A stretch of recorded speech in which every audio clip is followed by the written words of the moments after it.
Yeah, like I said, I don't really have much for you guys. I know we got about 8 minutes left until qualifying, so we get any questions, comments, concerns out the way, and we'll get you guys out there for as much practice as possible. I say small field, but smaller field tonight, so let's try and keep it as clean as possible, unlike what I've just witnessed between those two cars there. Openshausky and Bergmeyer. Just want to let everyone know That was Daytona 500. Yeah, absolutely. So a good shout out to Lynch. Yeah, that'll be on the 28th, guys. Daytona 5. Well, we can't call it the Daytona 500, but we're going to call it the GEC 500. And we look forward to seeing all you guys out there. It's going to be an amazing race. It's going to be the 28th of February at 8 o'clock is going to be the starting point. It is going to be a full race, so we expect to see a lot of amazing drivers out there, and awesome. Just going to be an awesome race. Also, if you haven't already, make sure you go to the Discord or the YouTube, like, subscribe, follow, all that good stuff, man. Anybody got anything else?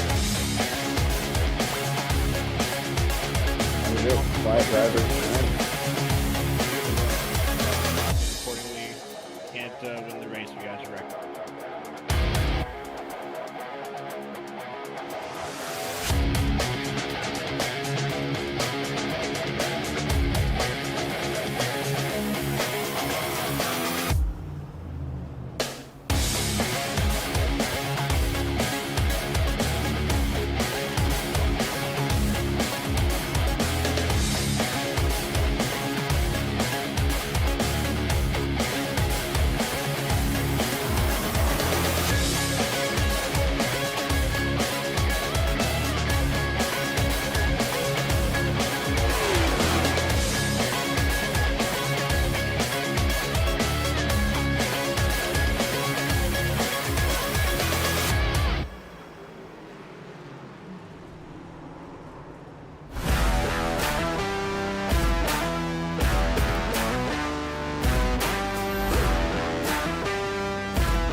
All right, ladies and gentlemen, thank you so much for showing up tonight. GEC Racing League out here at Autodromo. This is going to be an amazing race for the NPC Cup Series. This is going to be one for the record books. As always, you got up in the booth myself, Jamie G, and Austin Swanson. Austin, how we doing tonight? Oh, that was beautiful timing on the undeafen there. My goodness. Hello. I'm doing well. I'm excited to be here. I love going to the international courses and the road courses. Always shows me what these drivers are truly capable of in a car that's not really built to do this, but fast nonetheless. So definitely excited to be here and see what these guys can do. Well, it's going to be a good one. This is going to be the Aztec Apex 75, ladies and gentlemen, and we are in for a hell of a show. Also up in the booth for now, we got a guest star, two-time champion, Raymond Hanneman. Hey, Raymond, how we doing? Not bad, not bad. This is it's gonna be a fun race tonight. I'm I've been tuning in here and there, and I'm excited to see what these guys are going to do on the new track. First time that GEC is running this track, so it's going to be a fun one, and I know you guys are going to cast it well, so I'm excited to see what happens. Yeah, as are we. 75 laps out here. That is a lot of road course driving. These guys have a lot on their plate tonight, and I am crazy excited to see how they do. We're going to go ahead and bring up some race stats real quick. Looks like the weather, ambient weather, is 75 degrees out there tonight. 34% dew point, partly cloudy with only 6-mile-an-hour winds. Not too much of effect out there, but the track itself, 126 degrees, boys. That is insane. Yeah, that's hot. It's hot. Yeah, that is very, very hot for a track temperature. This is the closest to the equator we've ever raced before. Yeah, like you said, Austin, this is the first time ever coming out here to Autodromo Hermanos Rodriguez. I mean, being that hot out on the track, those cold tires, they're going to react very poorly. These guys are going to have to do at least 2-3 laps to feel comfortable on those tires. And I just hope it doesn't eat those tires away, because it might bring in problems with the tire strategy tonight. Obviously, fuel is going to have to be, managed, and they're going to have to come up with some kind of strategy, because there are 0 cautions tonight, Austin. Absolutely. Normal road course rules. And for those of you who have not been here on stream with us before, that means no full course cautions throughout the entire race. And with no stages this year, that means 75 straight laps. The only chance this race has of stopping is if we get a pileup of more than half the field, which we have never seen before. So chances are 75 straight laps, a lot of racing. Well, and these guys doing an amazing job already in practice. Not a whole lot of incidents to even show for, but I'll tell you, Autodromo, I've personally never even been out here, so I don't know how hard the track is. I love road courses, and for me to never even be at this one is pretty crazy. I've been at most of the road courses, so anybody that did not practice, I hope that they knew the track before they didn't practice, because it looks like it is going to be difficult. Absolutely. I mean, I'm seeing a couple skids here and there coming around the turns in the practice, but all in all, this pick purely came because there is a history of NASCAR coming to this track fairly recently, if I remember correctly. So drivers should know what to expect, or hopefully they should. If not, I know for a fact we will see it here in the first couple laps. Well, as they go ahead. For just a viewer point from the broadcast team, I know we were looking at the track stats there just a little while ago on the broadcast, but do you guys know what the fuel limit is tonight? Because this, with the lower altitude, or high altitude on the racetrack itself, though, but being near the equator, fuel saving isn't the same like how you would normally do it, like Watkins Glen or at the Charlotte Roval. Do you guys know what they're playing around with numbers right now? I have no idea, actually. Believe it or not, actually, I put a question mark next to the fuel laps, because nobody ever mentioned it, and with only, I believe they're running, what, 50% fuel, Austin?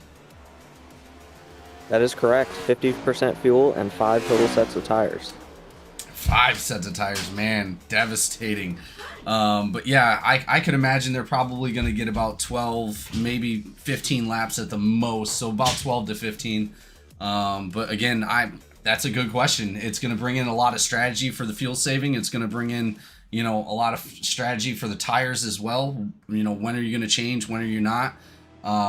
Obviously, the road courses we've seen already this season for Season 8 of GEC Racing League, we really have seen about 3 pit stops altogether, but being 75 laps, these guys might be looking at maybe 5, maybe one more than that also. So 5 or 6 pit stops, I imagine. But again, these guys are already out there on their qualifying laps. It looks like we don't have much time to green flag, but let's see who actually placed. Oh, it actually went away. I don't even have the information for the practice anymore, unfortunately. I wanted to see who was out there running the fastest times, but I know Jacob Malone is probably up there somewhere. He was posting, I believe, 130s out there. I'm not 100% sure if that's fully correct, but we're going to see these guys start to post these laps here in a moment. But these are cold tires. Again, they're going to have to be careful for the first couple laps on cold tires, even qualifying. So we may not see the exact represented times coming out onto the track, but it does look like we may get some pretty quick times coming out of those top drivers, Hanneman. No, 100%. I think just looking back in the stream itself, I think Malone was 1.84 seconds over Cochran. And you know our fair share, Cochran and I have done a lot of battles at the Daytona road course, Watkins Glen. I know there's a lot of history between me and him, but I'm pretty sure the new kryptonite to Cochran on these road courses might be Malone. That's a pretty fast lap at this track here in Mexico City. Well, I know Malone was practicing a lot out there. He was doing his best to try to make sure that they didn't abuse the track, right? There was a lot of talk about drivers maybe possibly abusing the track, and that what I mean by that is it's a possibility that they may have been trying to use the grass to cut to save time, and that is a big possibility, but that is going to get drivers in trouble. You don't want to get caught doing that. It will get you penalized, probably DQ'd from the race, so let's make sure that we pay attention because, man, these guys are posting really quick laps. We still don't have our first set of laps quite set down yet by these drivers. This is going to be a field of 23 drivers tonight. So, again, we're in for a hell of a show tonight. Oh, and as we're looking at Chapman goes into the wall on that second qualify lap. Well, that was a hard hit. Definitely a hard hit there. He's got the toe back to pits. Everyone's so far kind of going around. I want to say from improvement. All the drivers I've noticed putting in a lot of time, putting in a lot of work, and improving their times on the road courses. Like Barrow, Dustin Haynes. There's been a lot of drivers, over the last couple of years from when I was racing in this league to now who've really, try to fine tune their abilities and skills, and everyone's getting just so much better, and it's going to be. I'm excited for the times, but I'm excited to see this race pace more than anything right now. Well, if you were out there with your 2 championships, so how do you think you'd be doing out at Autodromo? I'm not good at this track. No. This isn't a Watkins Glen, I can tell you that right now. Oh man, and see, that's crazy you say that because, man, I'm really good at Watkins Glen, and we went out there in the ARCA cars, and I did not do well. I promise you that I did not do well. But this the Truck Series race, we went to Road Atlanta. A lot of fun, had a good time out there. I actually wasn't gonna race and wound up coming in 6th place, so can't beat that. Congrats. But yeah, That's same. very good. Same. This is, like you said, not a track I am very familiar with, so I do not know how well I would have done out here. But again, these guys looks like they're doing a great job right now. Top of the list right now is going to be Jacob Malone. It does look like he's coming into pits now, so he's done with his final lap. Logan Wilson out there in 2nd place. Logan Wilson extremely fast at road courses. Shane Cochran, like you were saying, right at the top as well in 3rd place. Shane Cochran putting in a lot of practice yesterday trying to get those lap times down. It does look like Jacob Malone is beating the field by 2.2 seconds at the moment, or at least 2 seconds anyway. Craighead just stole Shane Cochran's spot. He got 3rd place out here. That's pretty wild right there towards the end. Brad Wilson in 5th place, Joseph Barrow in 6th, Wesley Lynch in 7th, Dustin Haynes 8th, Kenneth Gallman for 9th, and Darren Bruce to lead out our top 10. Now those are going to change and switch up a little bit as we've seen Dustin Haynes switch spots with Wesley Lynch right there. But I do expect to see it change up just slightly. These guys... Darren Bruce with a hiccup there in qualifying too. We just saw that. The tires are really slick right now. This track is super warm, so trying to get your tires a temp, trying to make sure that they stick on the asphalt there, and fortunately just gets underneath them and loses that. It's gonna get not a 2x per se, but definitely gonna have to restart that that run there and try and get some speed that he lost. Logan Wilson sitting in second place is still out on the track. I'm not sure what he's doing out there, but he's hey buddy, you already got it. No, I'm just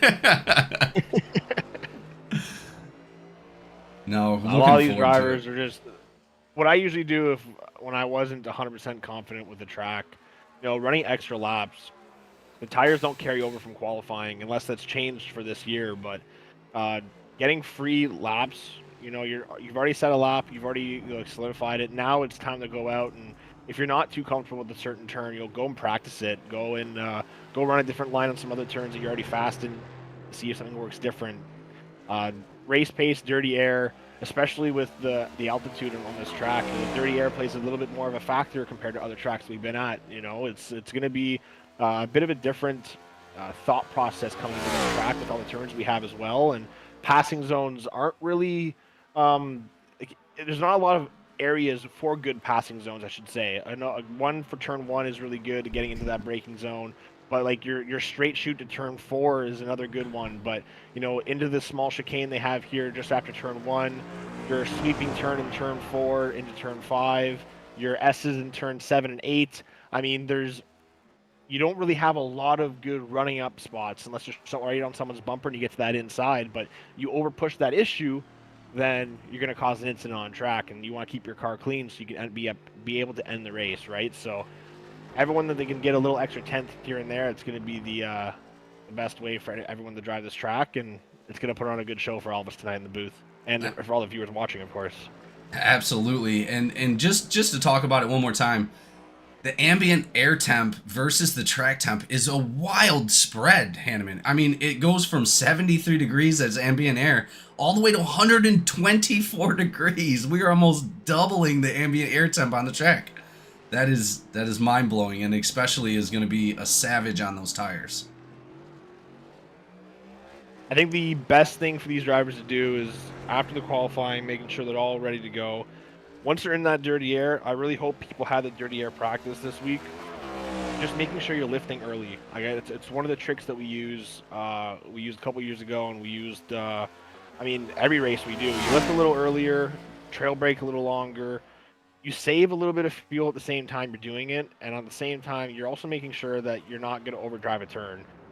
Just keeping your nose clean, staying out front, putting your nose in certain situations with more grip, getting out of that dirty air. It's going to help the drivers, mentally, to make sure that you're good to go and to not over push anything, but at the same time, it's going to make sure that your car stays clean, so then you can mentally fight the challenges the track already brings, because it's already a tough track, to make sure you're good to go for the end of the race. Well, with that being said, let's go ahead and just take a look at who we got in our top 5 now. Jacob Malone is still sitting at the top with Logan Wilson right behind him. Logan Wilson's still out on the track, doing a great job for himself. But then we got Craighead right there in third. Craighead is going to solidify that third spot. Hunter Berkmeyer knocking Cochran out of that fourth spot. He's going to be in the 95 for OCS. Shane Cochran in 5th for Collateral Damage Racing, and I'll tell you, an amazing front lineup. Oh, this is very interesting. A lot of new names that I haven't really come across, but I've been watching every week and whatnot. And Berkmeyer's been really good on the ovals, and I'm happy to see him in the top 4 right now for the road course side of things. Cochran's definitely got to have some competition tonight if he wants to get up to Malone. Wilson's been pretty good road courses throughout the years. I'm really happy to see Bad Brad Wilson up in P6 though. Yeah, that's to me that's a good one right there. Yeah, no, that I am happy to see him up there, man. He's been doing a great job all season, and I'm super excited for him. He's gonna have a great race tonight, I know it. But as always, ladies and gentlemen, we're going to go ahead before these guys kick it off with the grid, and we are going to start it off with our U.S. National Anthem. Thank you all for being here, and we'll see you right back out on the track in a moment. Oh, say, can you see by the dawn's early light what so proud we hailed twilight's last gleaming, whose broad stripes and bright stars through the perilous fight o'er the ramparts we watched were so gallantly streaming, and the rocket's red glare, the bombs bursting in air, gave proof through the night that our flag was still there. Oh, say does that star-spangled banner yet wave o'er the land of the free and the home of the brave.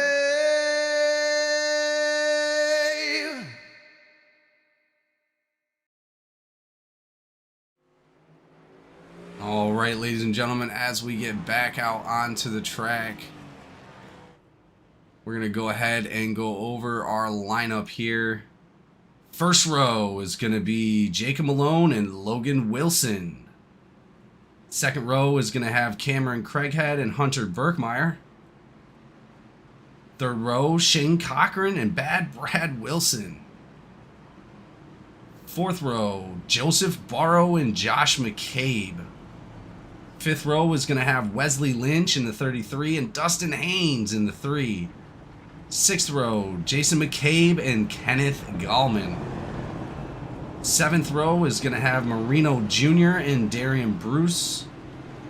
Eighth row, Lee Kiernan and Randy Sprouse. Ninth row is going to be Kay Dunn and Justin Openchowski. Row 10, R. Lane and Chris Campbell. 11th row, Jordan Marion and Chapman. For row 12, it's going to be Reggie Jug Evans Jr. and Knox Thompson. Doesn't look like Knox actually made it out tonight, but he was in the practice. I don't know if he had technical issues, but we look forward to seeing him possibly next race. But we're about to kick it off here at Autodromo in Mexico for the Aztec Apex 75, ladies and gentlemen. As we come around, I don't even know what turn these guys are on, Austin. I can't even tell. You know, I wish I had that answer for you. This is unfortunately one of the few tracks that my race panel actually does not have a track map for, so I am looking at one giant 2.4 mile circle. Yeah, that these I am drivers too. are going around. I am too. It is a very nice circle, but Well, at least it'll give us a good spread on where the vehicles are, but it's going to be a It great will. battle.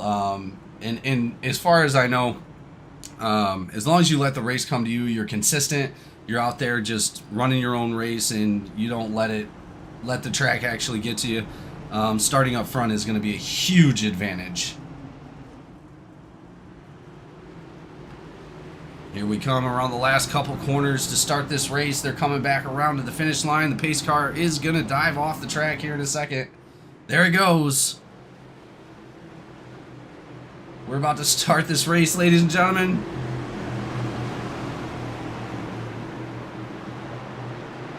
Green flag. Oh, it says Daytona 24 right there for some reason. Not sure why that is. And as even at the Autodromo. I don't know why it said that. But that's alright. Here we go, ladies and gentlemen. We're going to kick it off.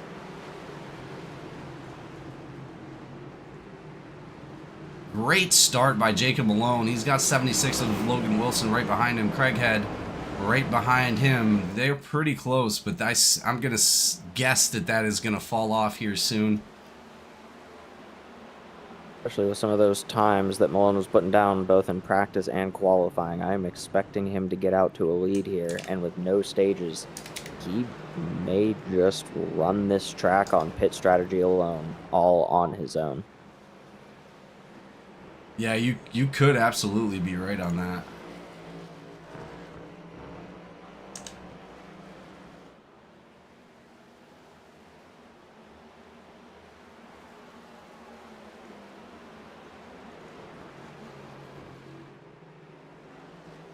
Oof, Malone all over the track there.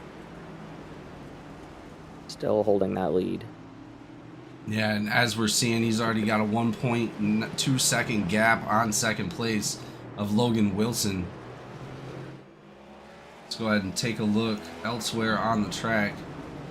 These guys are maintaining pretty good for not really ever being out here.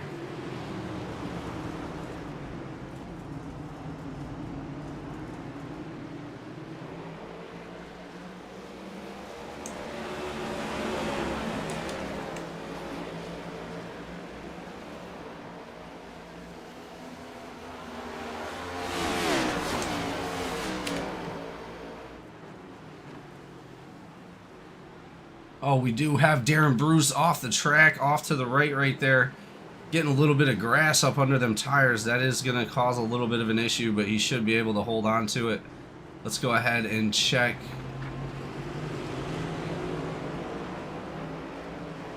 Where did that put him back in 14th place, unfortunately. But he should be able to catch up as long as he is just maintaining consistency out there. That's the biggest part, ladies and gentlemen, is just keeping the consistency on the track. Oh, he's got a bunch of damage on the left front of that car.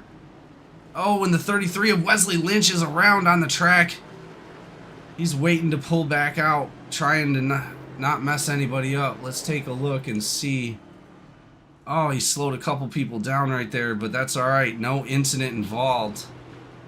He's going to get it back up Same and thing running. for Logan Wilson, actually, as well. Went around there on one of the turns and unfortunately had to wait for 3 or 4 cars to pass before he could back up and get back into position. Well, Logan Wilson running the lap times he should be able to catch back up to the front of the pack, but we are underway. Jacob Malone, Craighead, Burkmeyer, Brad Wilson, and Shane Cochran all in your top 5.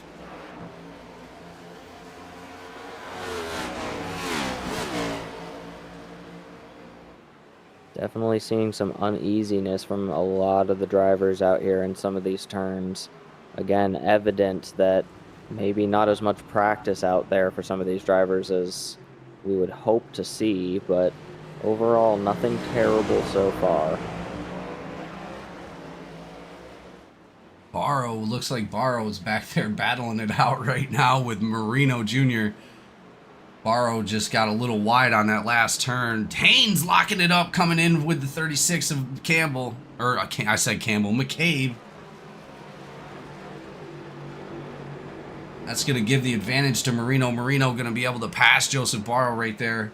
Marino showing a lot of skill in the last few races. Definitely going to be a big competition. But it looks like Jacob Malone is still leading the pack.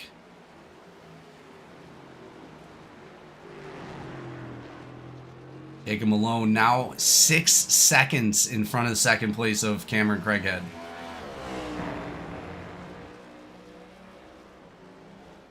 Malone is not playing around. We had a conversation with him last week after that terrible crash between him and Craighead, and he just didn't feel like the races were going his way. But if he keeps this up, he may lap the whole field.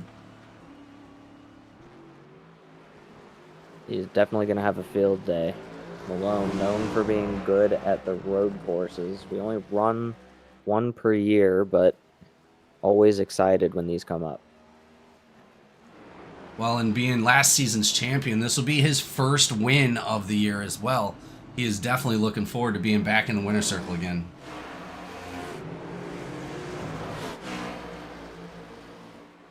Couple hiccups in the beginning, but man, these guys are really running really good out here.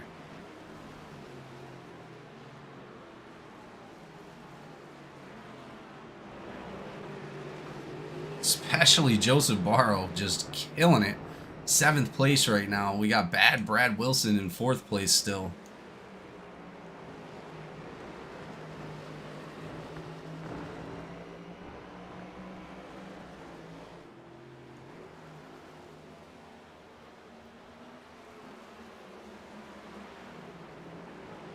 Looks like there might have been an issue with Berkmeyer. Let's go ahead and take a look.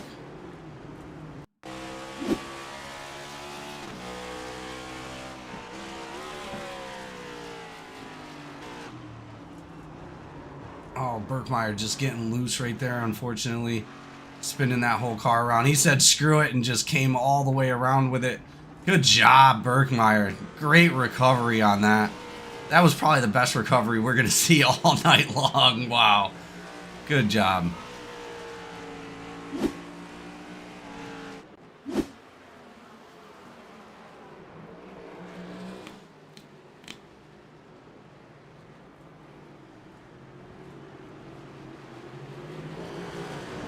I know it's been a while since you've been on the track, Austin, but what's your forte as far as, you know, road courses go?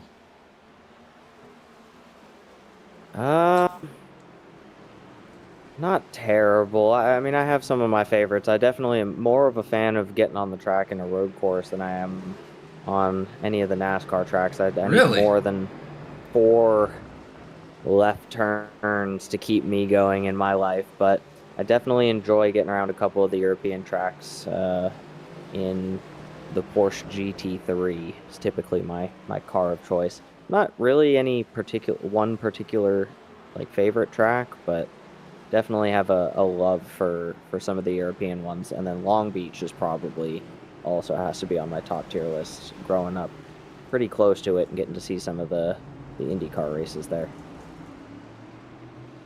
Well, as we just seen the Rolex 24-hour just recently, I mean, watching those guys run that Daytona road course with all those, you know, experimental cars and getting out there with the GTPs, GT3s, and LMP2s and stuff like that.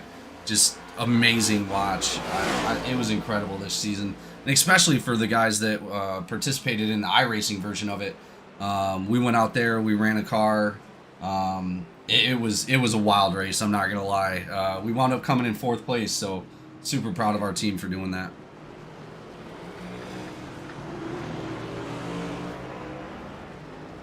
I definitely love the road courses. Some of those endurance races are definitely fun to watch as well, especially with the different classes of cars all racing at the same time. Interesting how they all mesh together without ruining each other's days, even though that does tend to happen as well.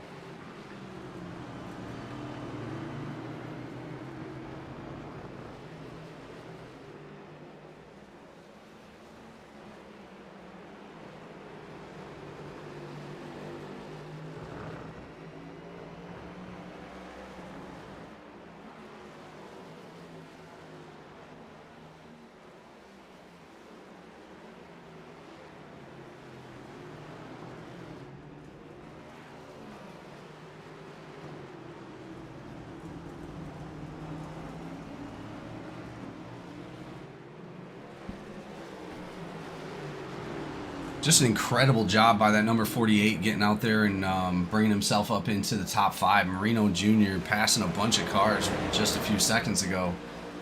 Passing Cochran and Barrow. Cochran's still in 6th place. Barrow still in 7th place. Logan Wilson dropped back to 8th. We know he's one of the faster drivers on the track. Let's see if he can get himself back up into the top 5. Does look like there was an incident with Randy Sprouse. Let's go take a look with Mr. Sprouse and see what happened out there.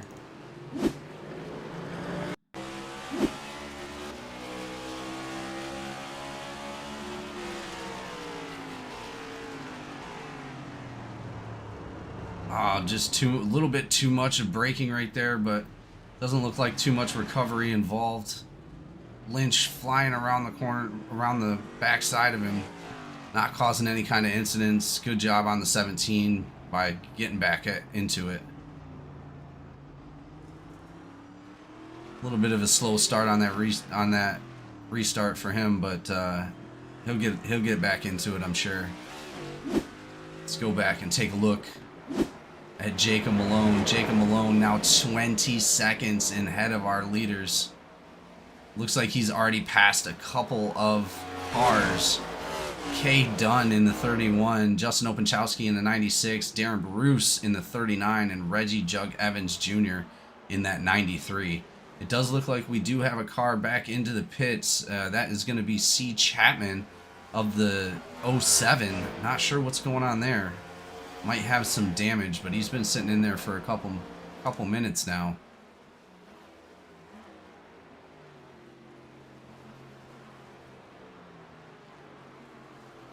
But Malone just putting on a clinic. 20 seconds in front of second place. Now into some lap traffic. We'll see if that slows him down any, but it doesn't look like it's going to.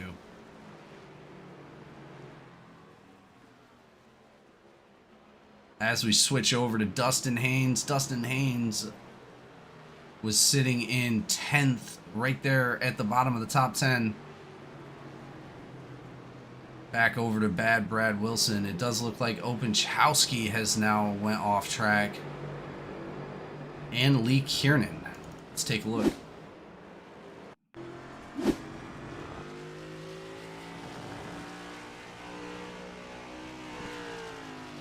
A lot of curvy turns out there. Not too bad. Openchowski going to be able to recover from that. Let's take a look at Lee Kiernan.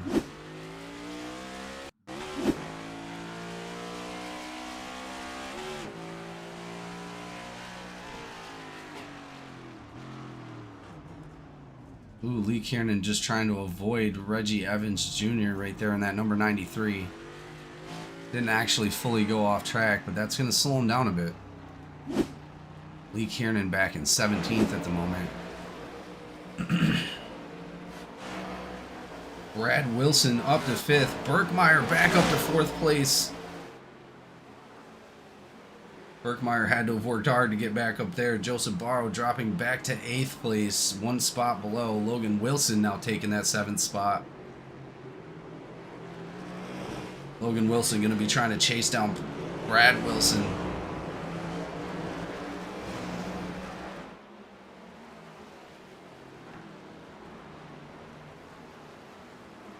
See, I knew Berkmeyer was going to wind up recovering. It just was a matter of you know, staying consistent and just running it, letting the race come to him. Back up, Berkmeyer up to 4th place now, pushing Shane Cochran into 5th. Cochran passing Brad Wilson for that 6th spot. Reggie jumping to the pits. Something happened right there. Let's go take a look.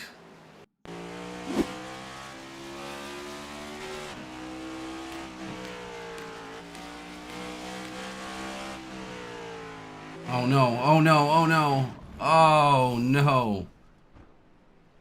Must have been some kind of failure for Reggie Jug Evans Jr. Unfortunately, that looks like that might be his race. He's going to probably use that fast repair and try to come back out, I'm sure.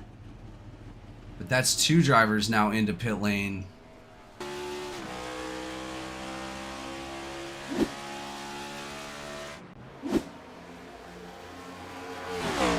Still an incredible race so far. We are about 10 laps in with only 65 laps to go. Marino Jr., Craighead, and Malone for your top 3. Craighead and Marino pretty close to each other, about a second off. Marino Jr. going to be looking to take that 2nd spot away from Craighead, but he is not going to be happy. He is not going to let it happen very easily.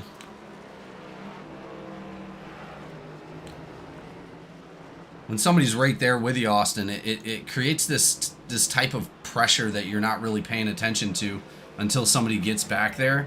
So when I was not around anybody, or you know, there was a gap like 5 seconds or more or something like that behind me, it really took that stress away. But when you get somebody that's racing you for position right behind you, like Marino is behind Craighead, it just creates that bigger gap or bigger margin for error, and it just puts that pressure on. Oh, absolutely. The name of the game right now is to just build as much space around yourself as possible, give other drivers a chance to make an error and just give you their position on their own. And that is going to get you through most of this race. It's also going to keep you out of maybe some dirty drivers, keep you clean, incident free, and keep your race going. So I think that would be a good strategy for a lot of these drivers to take. But that can be difficult with not a real pit strategy, not the ability to see where everybody is on the track at all times. It's hard to know. You might think you have a great pit strategy, and next thing you know, you're in the middle of a large group of cars and your space dissipates, and there's nothing you can do about it. The closest battle we've seen tonight is between Marino Jr. and Craighead, fighting for that second spot. Marino up 10 positions to get up where he is into third place, and he is not looking to stop there.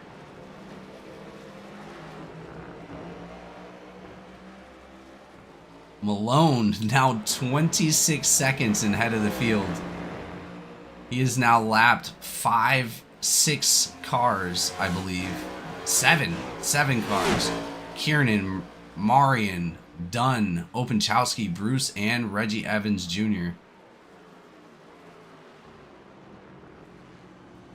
But he is back up into some lap traffic. He's going to be right there behind Randy Sprouse in that number 17 and Jason McCabe in the number 35.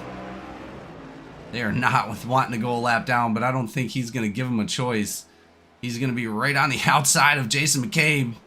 Let's see if he takes it here. It looks like they are going to concede that spot to him. Malone just keeps pushing forward. As we kick it back to Shane Cochran and Hunter Birkmeyer, they are actually going to be pretty close together with Logan Wilson also right behind them. They're all within 0.2 seconds of each other right now.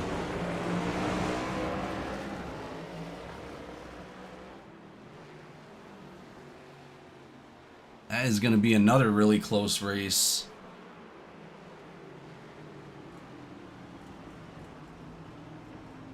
Just incredible start here so far, Austin.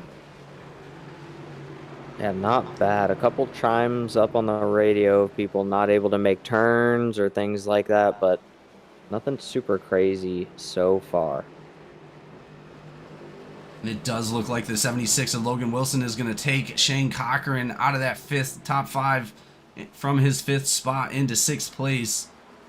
Not one of them able to catch Hunter Birkmeyer quite yet. Hunter Birkmeyer creating a small little gap for himself.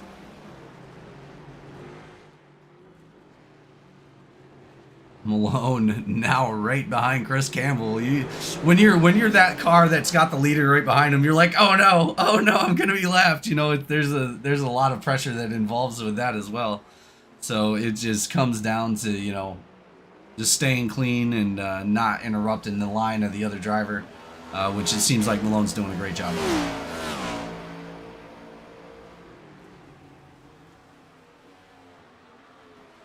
Do I have the Kyle Simmons weather report? No, unfortunately, I do not have Kyle Simmons weather report today. He is going to be an absentee for tonight's race, unfortunately. Wish he was up here, and definitely a good broadcast buddy. We got Andy Menchaca out there. Let's go Skidmark Motorsports. And then also John Peters going to be out there. I'm betting big on the number 60. Let's go. Well, that's a very good bet right now, John. Very good bet. Oh, no. Hunter Birkmeyer actually went off, and so did Jordan Marion. Let's take a look at Marion first.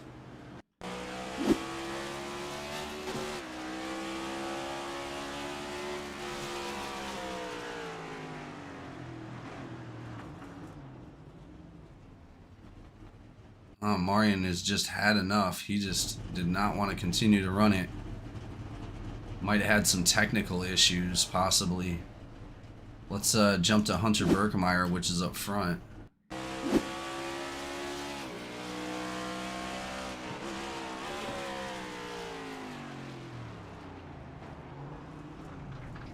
Ooh, almost spun it. Was able to keep it straight. Cut the grass right there. Gives the position to Logan Wilson and Shane Cochran. Drops back 2 spots. Well, that's alright. He is definitely fast enough to keep it up. It looks like we had another issue with Justin Openchowski as well. Hopefully he's okay. Let's go take a look at Openchowski.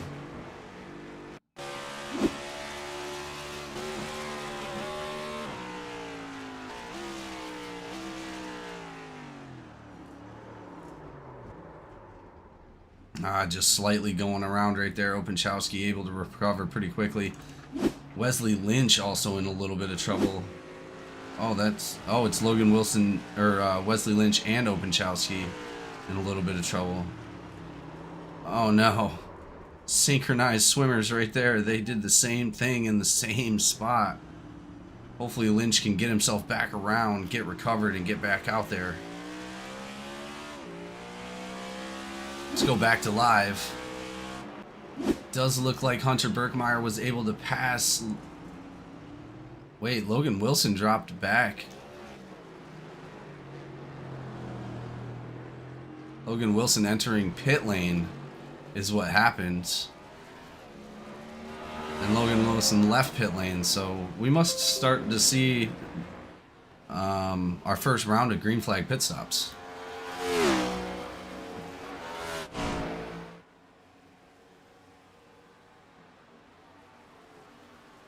Does look like that is the case. A handful of drivers so far have pitted. It looks like 5, maybe 6 maximum out of the field. So I'll keep an eye on that as they start to trickle in. And as we look at Cameron Craighead, still able to maintain that position in front of Marino for the moment. But we might even see our leader pit here soon, and he might not even lose any time.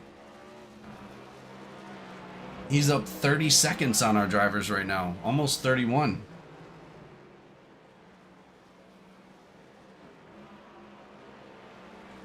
$60 laps to go. I know at the end of 50 laps, my arms were burning. So I can't imagine how that's going to translate into a 75 lap race for these Cup drivers. But I definitely know they have the skill and talent to be able to maintain it.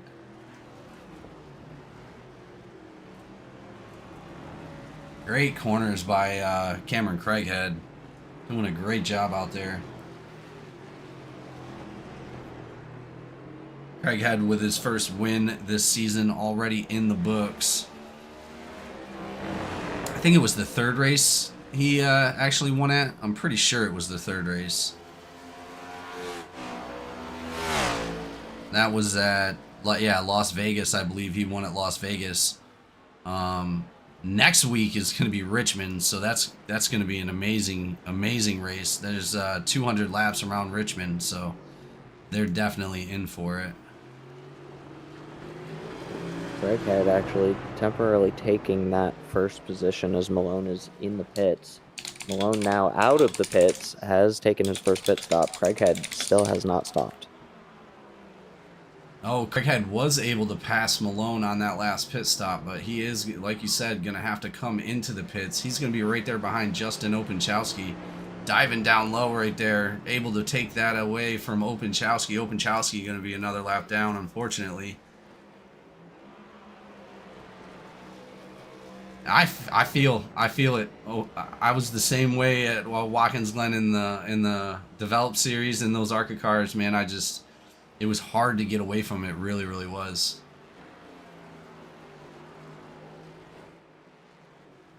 But as we come back to Shane Cochran lost a few spots. He is now going to be in 8th place. Logan Wilson is going to be right there, right in front of him. Marino now down into 6th place. Marino must have went into the pits as well. Cameron Craighead still out on the track trying to gain some time. With that fast pit stop from Malone, I don't know if that's going to be an advantage for him or not.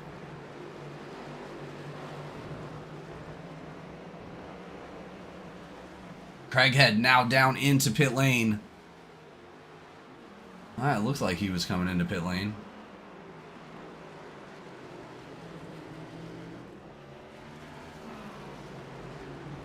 Maybe not. Maybe he's going to keep running until that tank goes dry.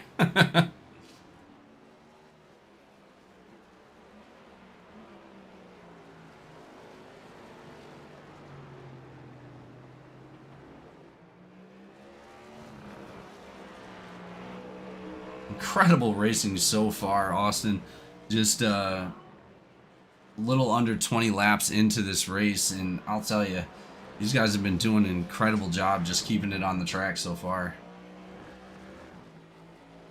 They have only a couple drivers really seem to have issues with a couple of the same turns. As I say that, Openchowski having a tough time with a couple turns in a row here. But all in all, not too bad. Again, those that were able to practice are really showing it on the track. Those that were not able to practice definitely still having a tough time even 20 laps in. Well, we still got a lot of the top 10 that has not actually pitted yet. It looks like Craighead has not pitted. He's just now coming into the pits. Malone just passing him just a second ago, as we seen. Cameron Craighead is coming in. Birkmeyer still hasn't come in. Josh McCabe still hasn't come in. Birkmeyer now coming in as well. That leaves Josh McCabe to take that second spot away. Logan Wilson, I don't think has... Yeah, Logan Wilson did actually already pit, so he's going to be good to go to jump up into the top 5. Marino also good to go. He is also taking his pit stop. But our lane still not pitted. Chris Campbell and Lee Kiernan. And Malone, now having taken that first position back, has also now put down the fastest lap. He has dropped into the 129s.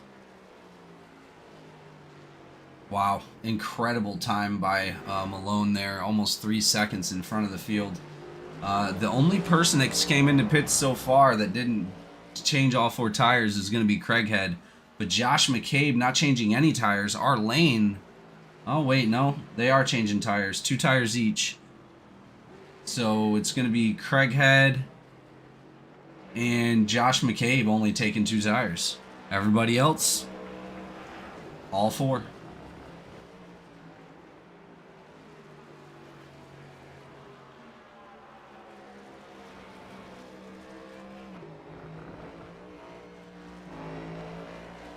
As we jump back to our lane in 9th.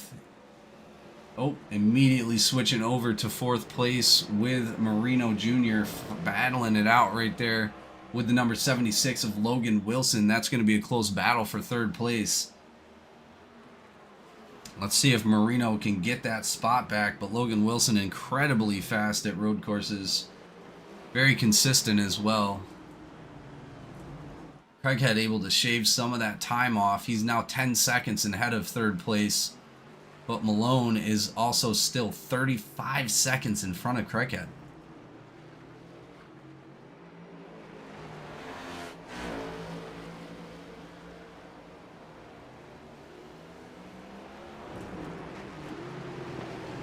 Malone really showing us what he's made of. Again, a self-proclaimed king of the road courses. I know he loves these things, but he's really showing us on the track with not only his lap times, but the impressive gap.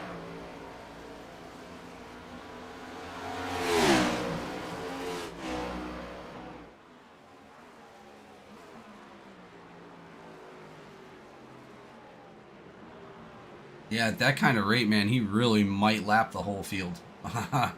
It is a strong possibility because we still got, what, 57 laps to go.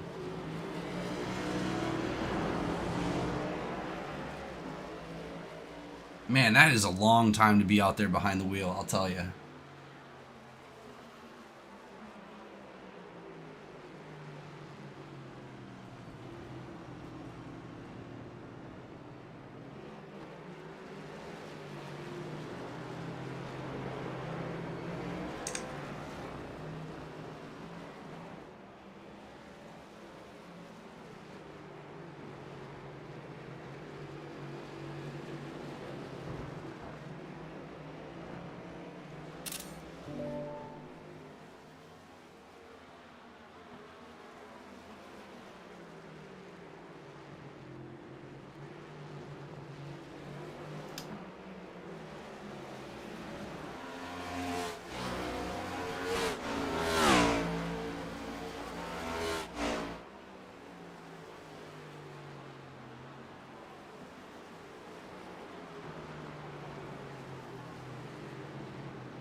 Still a crazy battle right there. It does look like the 71 of Gallman has now went a lap down as well. Logan Wilson now passing him. Logan Wilson's up to 3rd place still. Nobody able to take that spot away. Shane Cochran working his way back up to 6th place as well.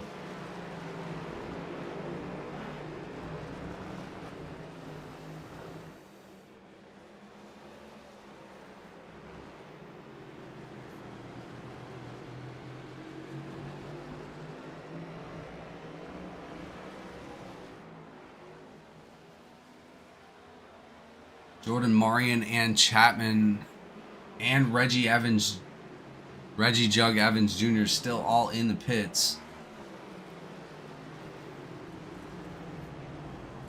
Campbell getting out of the way for the number 76. Campbell not looking to get lapped.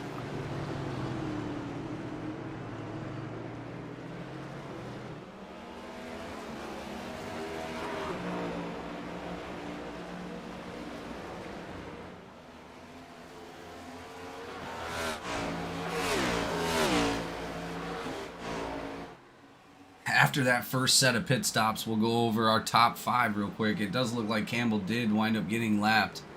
Yeah, wow. Almost half the field is now lapped. But our top 10 right now, Malone, Craighead, Wilson, Marino Jr., Birkmeyer, Cochran, McCabe, Wilson, Barrow, and Lane all in the top 10. Even 2 of our drivers in the top 10 have been lapped. That is just insane speed by Malone.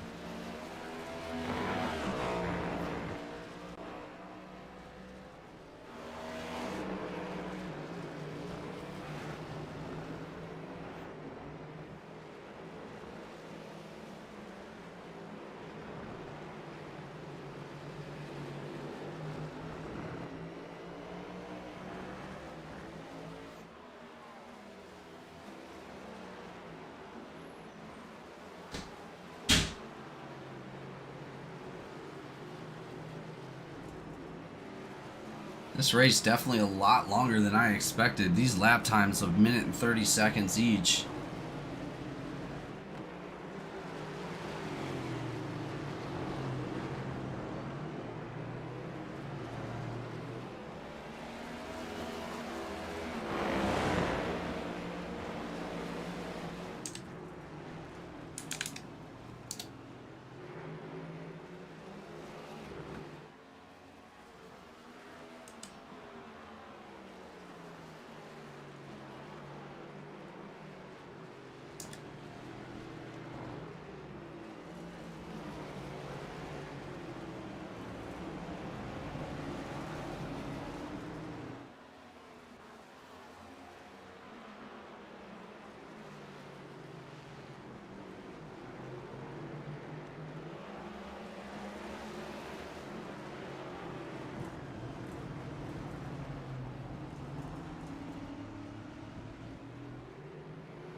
A bit of shade being cast on the track now. A little dark out there.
Looks like a big group of cars right there with Shane Cochran, Campbell up in front of him with Dustin Haynes and Kiernan both. Those are going to be lapped cars.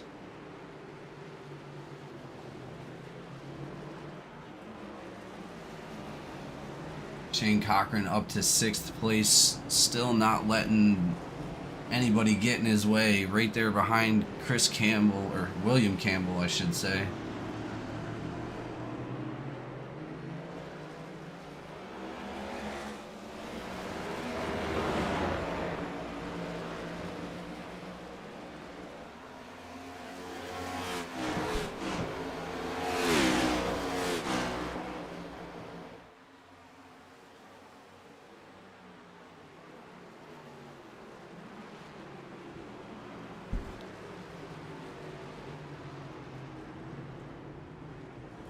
Ooh, Kiernan going off track right there. Looks like he was just trying to get out of the way, though.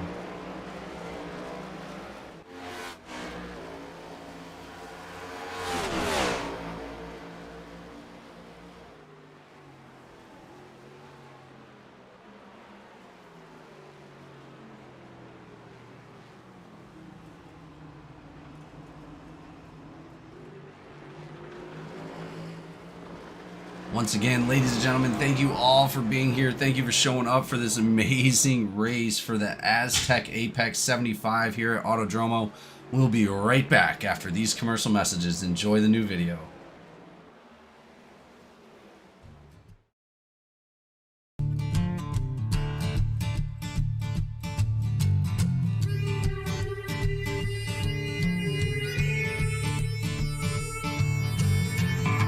Going down and the rig is on. iRacing is where I belong. Discord's lit and the drivers are here. This is GEC, there's no room for fear. Green flag drops and the engines roar. 40 cars and we all want more. Mash the gases, we're on the line. Forward and we're feeling fine. Close in a slipstream dance, taking the corners in a high-speed trance. Try oval side by side in this GEC League, there's nowhere to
Alright, ladies and gentlemen, we are back. Amazing new video created by Shane Cochran, doing a great job out there. Shane Cochran still in that 6th position, trying to chase down Hunter Birkmeyer. Unfortunately, just not able to make it happen quite yet. Birkmeyer is up there behind Marino Jr. Marino Jr. going to be struggling, and behind, looks like Logan Wilson for that 3rd position.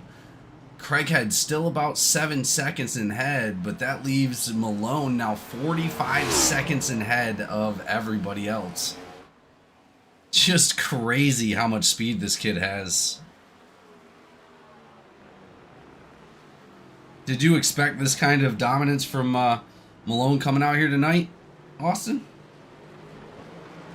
I expected dominance, maybe not this much, as we see a 46+ second gap on 2nd place now.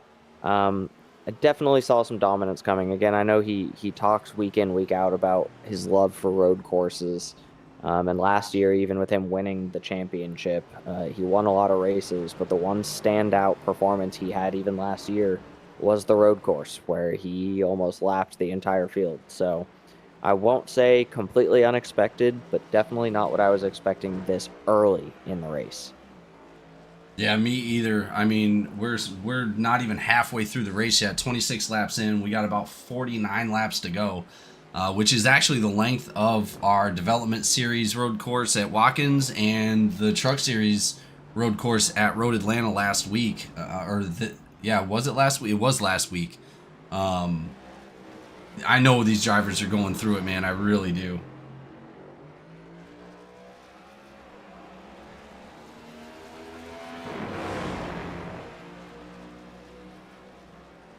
Couple more people in there. It looks like Enix in here. Do we not have Kyle Simmons' weather report? But he also said, can we get an Austin weather report for the remainder of the race? Oh boy. I haven't pulled up the weather on this UI in so long, I probably couldn't even tell you how to do it. Well, to be fair, Kyle Simmons, we forced him to wear a dress while he was doing the weather report, so just forewarn you. That is a good point. I did forget about that as well. And then we See got what we got here. Go ahead. Well, I can tell you track temperature is a nice, cool 111 degrees Fahrenheit. So definitely nice and chilly out there on the asphalt. It is dry as we're seeing a little bit of cloudiness in the sky, a couple dark spots here and there. But otherwise, nothing too crazy as far as the weather goes. We're about 76 degrees in the air. So still a stark difference between the air temperature and the track, but nothing near that 120 plus we were seeing at the beginning of the race day. There is a slight chance of rain, according to the weather forecast. I doubt we'll see that go during the time that the racers are out on the track, but otherwise still a heater on the asphalt. Not as bad as earlier, but enough that these drivers still need to be careful. That was beautiful. Beautifully done. I maybe know Kyle Simmons, but I can read numbers. He said 9 out of 10 on the weather report. Would be a 10, needs a suit or a nice dress. I will say, for those of you who have been around here long enough, you may know the story of how I got called a not so good broadcaster. I'd like to think I'm a little better than I was in season 3. Yeah, well, we've come a long way from then. Got a lot of racing under our belt. Definitely have watched a lot of laps. I think you're doing fan-friggin-tastic. Laps, so many cautions, so many wins, so many great things have happened since then. What a long way we've come. Marino Jr., it looks like he was able to take that third spot away from Hunter Birkmeyer. Hunter Birkmeyer now in 4th place, trying to chase it back down. But Logan Wilson up to 2nd place somehow. Cameron Craighead is now in 5th place. It looks like we had an issue with Cameron Craighead maybe a couple laps back. Let's go take a look.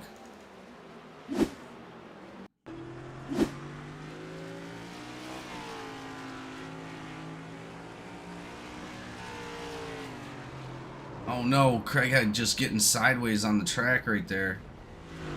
Little bit into the 07 of Chapman. Chapman now back out on the track, luckily. But that did cost Cameron Craighead a little bit of time. That 2-tire stop may have not been so beneficial. Oh no, and it looks like Craighead popping up on the report again with Chris Campbell. Let's take a look and see what happened. They could have been 2 completely separate incidents.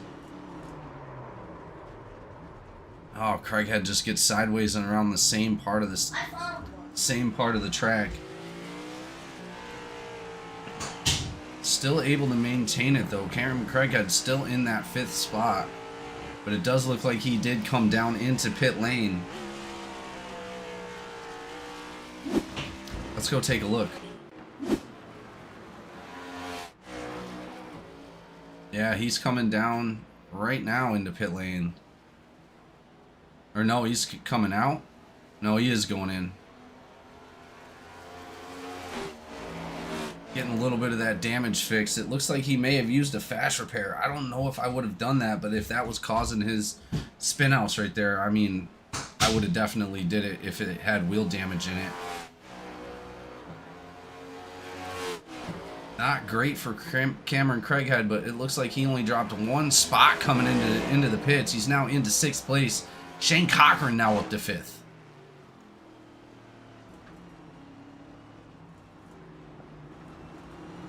Jacob Malone just dominating the field right now. 54 seconds ahead. We actually had Enix come in and say, can we make Malone do a drive-through halfway through the race?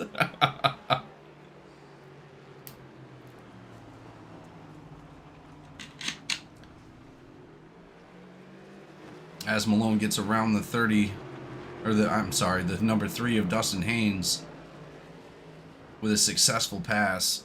Haynes giving him enough room. We now got Logan Wilson coming down into the pits. That's going to put Birkmeyer in 3rd, Marino in 2nd place.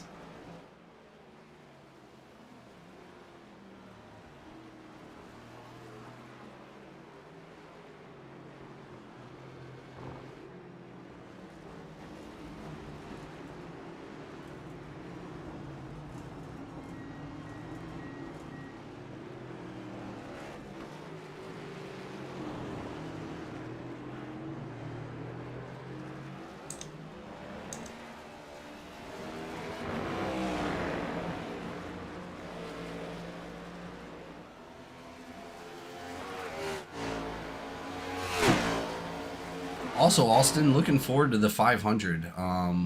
We got that coming up on the 28th of February here this month.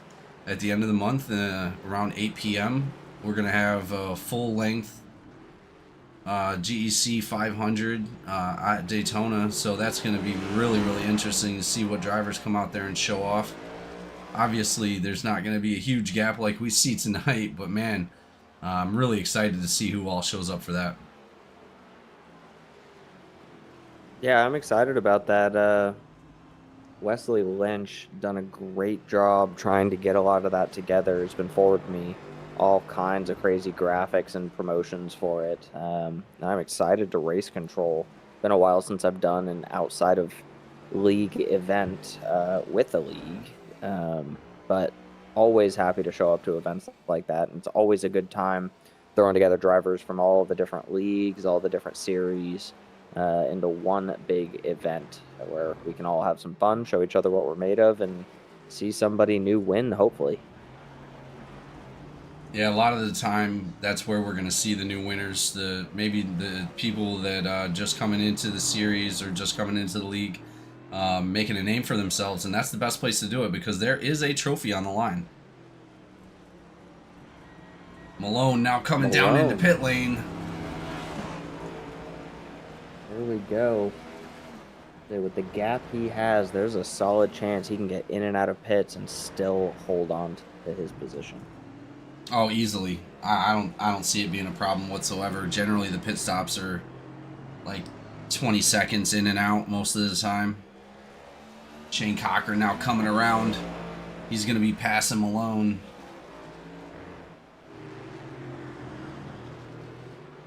But I believe, if I'm correct, I believe Shane Cochran was actually a lap down. He just unlapped himself. With Malone coming back out, Cochran is still going to have to come into the pits. Something happened with Birkmeyer as well. Logan Wilson jumped into the pits. Oh no. Let's go take a look.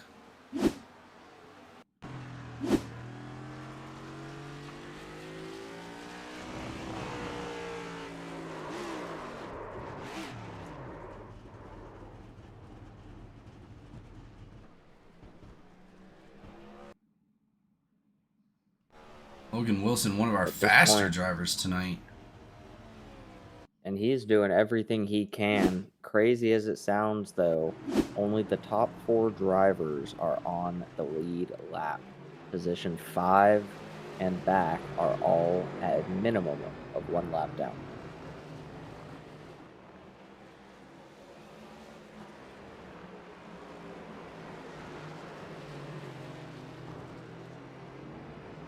Well, looks like Wilson, Lynch, Sprouse, Dunn, Openchowski all out of the race.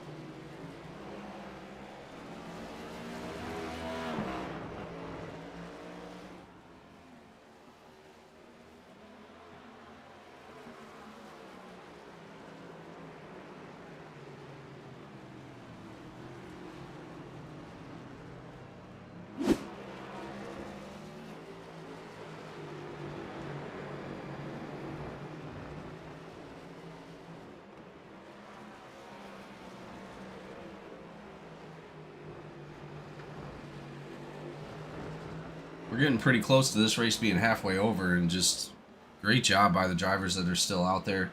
Great effort by the ones that just couldn't make it all the way.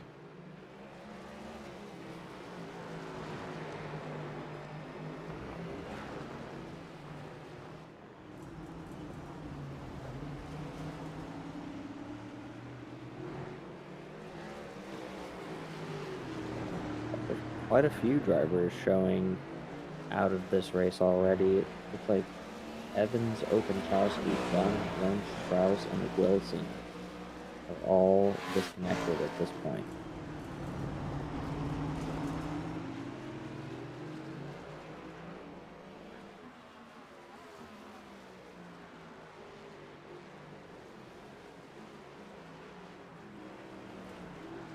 Well, and that was one thing coming out here to Autodromo. We never said this was going to be an easy race whatsoever.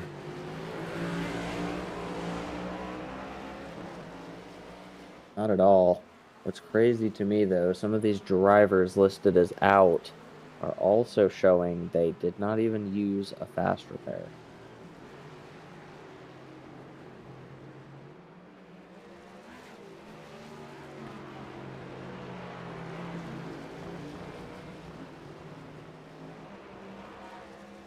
Yeah, that's going to be, what, 6 drivers altogether?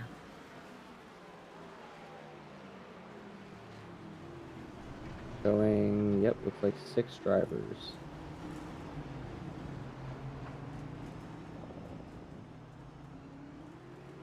They only have 40 laps to go here at the Aztec Apex 75. So not much of this race to go. Little over half of the race to go.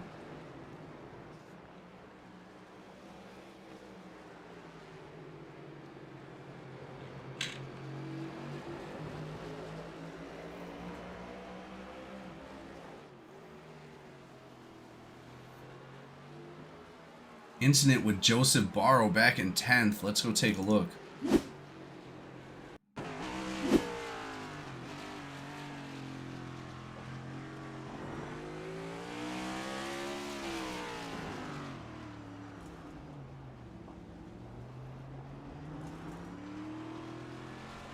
It just looks like a little bit of a hard turn right there.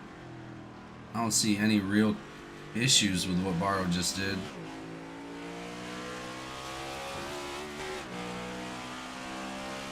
Yeah, it looks like he's just getting back up to speed now.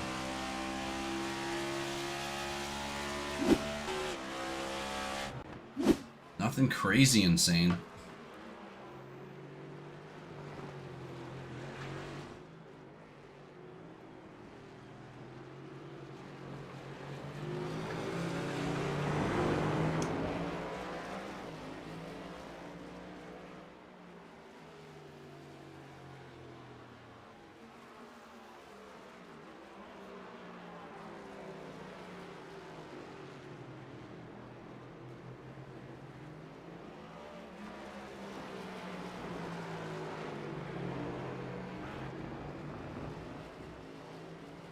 Berkmeyer now into pit lane, just coming out of pit lane, still in 3rd place. Marino Jr. in 2nd. Craighead in 4th. Shane Cochran still in 5th place. Let's go ahead and take a look at some of those pit stops real quick. Looks like Birkmeyer just now coming down in. Josh McCabe, the longest one out on the track at the moment.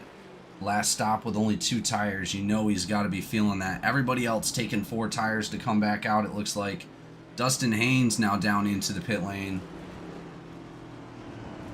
And Kenneth Gallman as well.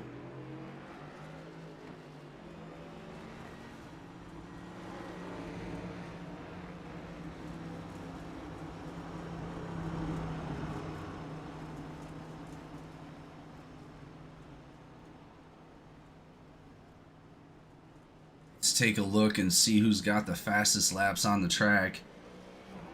Jacob Malone leading out the pack with a 129.72. Logan Wilson with a 131.48. Marino with a 131.69. And Craighead with a 131.79. And also tied with Craighead is going to be Hunter Birkmeyer with a 131.79. So just incredible. Quick weather update on the track. As we do get closer to cloudy weather, the track temperature has once again dropped another 10 degrees. We're at 101 degrees Fahrenheit. Track is still dry as of now, but that is a massive drop, 20 degrees over the course of the first half of this race. It'll be interesting to see how the tire strategy shifts as the track cools down. Yeah, and like you were saying earlier, it looks like some of the track is actually under cloud cover, getting some of that shade, cooling that track right off. It just dropped another degree, so track temp is now down to 99 degrees altogether, with the ambient air temp of being only 75.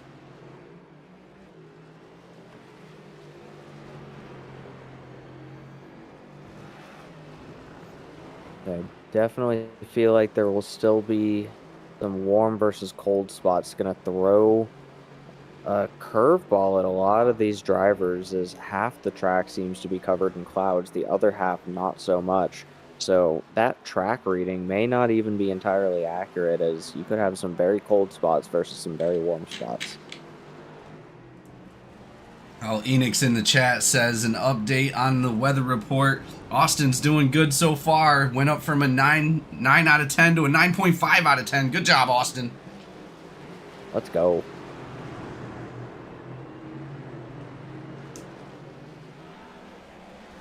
But we are still moving along, ladies and gentlemen. Hunter Birkmeyer up to 3rd place.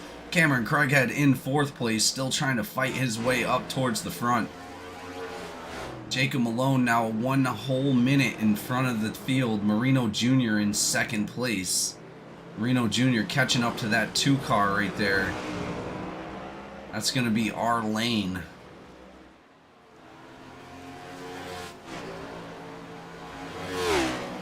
It's wild. We only have 4 people on the lead lap. And that's going to be Craighead, Birkmeyer, Marino Jr., and Malone.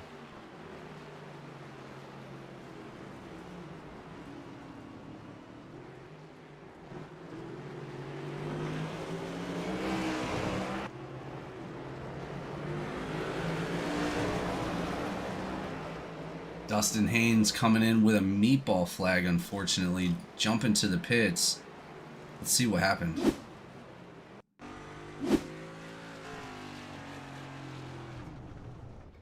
Oh no, what? Really? That was crazy. It didn't even look like he hit the wall that hard. Hopefully he has a fast repair. I think he still might. But yeah, Dustin Haynes and looks like Marion both in the pits still with a meatball flag. Dustin Haynes in there for 3 minutes now, unfortunately. Maybe this track was a little bit more difficult than we thought. It was that hard. It does look like he was going about 37 miles an hour at time of impact. Well, dang it, man. Barrow now moving up to the 9th position out of 10th position. He's been stuck in 10th for a little while now, passing Kenneth Gallman. The gap between him and Gallman right now is going to be 1.3 second, or 1 minute and 3 seconds. So Barrow really has nothing to worry about at the moment, but that could change.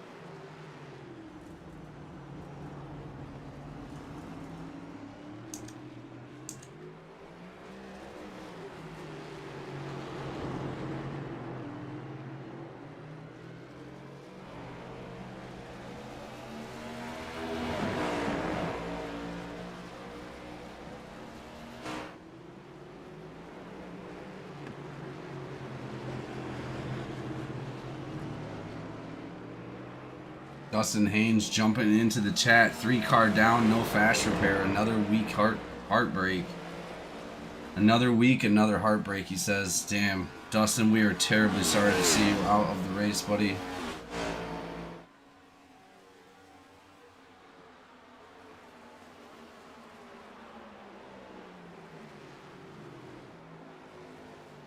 We are well over halfway done with this race, ladies and gentlemen. Only 35 laps to go. Autodromo claiming about 7 drivers so far.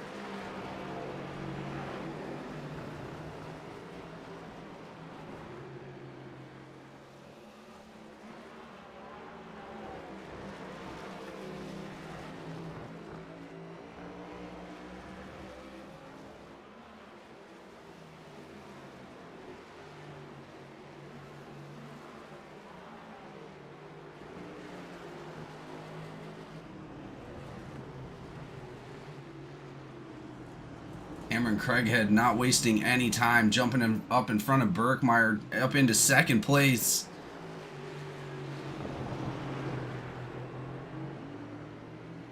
Berkmeyer's going to try to chase him down. Let's see if he can actually get up to the back of his bumper, but Craighead just lightning fast after those couple spinouts.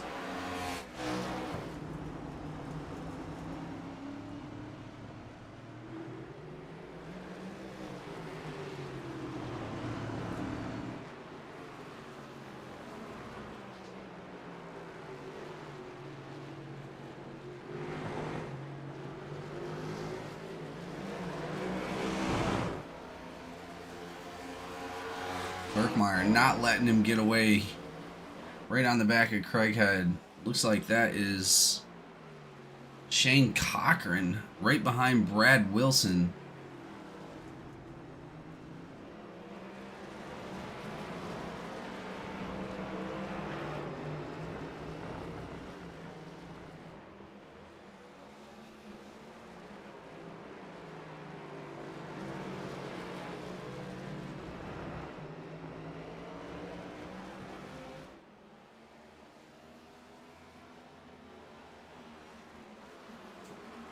Takes a lot of endurance to get something like this done, especially with 75 laps. I don't know if I would have... 75 is... That's a big number. Like I said, my arms were hurting after 50. Speaking of endurance, Campbell did ask if he signed up for the 24 Hours of Mexico. Oh, Berkmeyer goes around into the wall.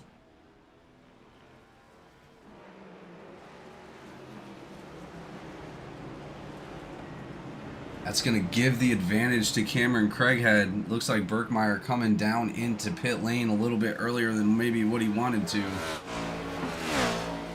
I don't know how much damage he actually took in that.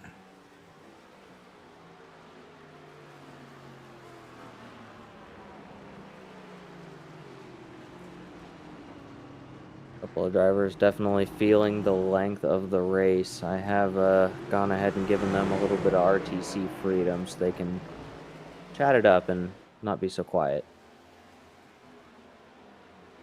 Oh, that's perfect. I'm sure they're going to need it.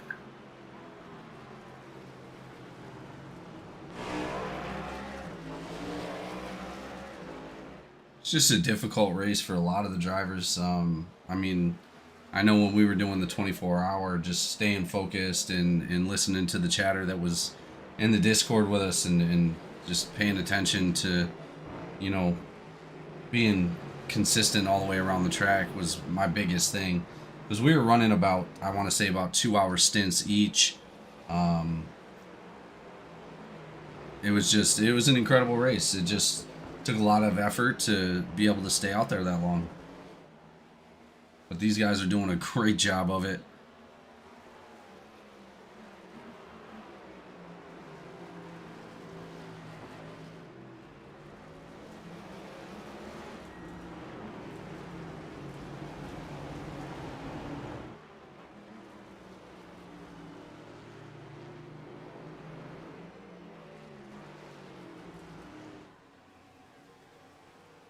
Craig head down into the pit lane right now. That might Shane Cochran up to third place. Shane Cochran going to be passing. Yeah, Shane Cochran just passed Craighead in the pits.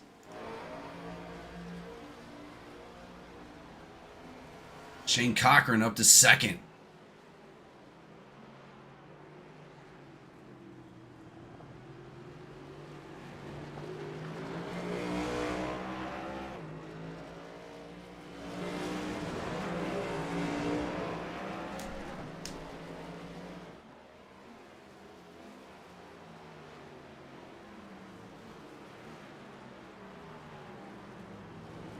Chapman also out there not giving up in that 07, doing a good job, man. He may be in the 19th spot, but just by staying out there, he can pass Wilson, Lynch, and Sprouse.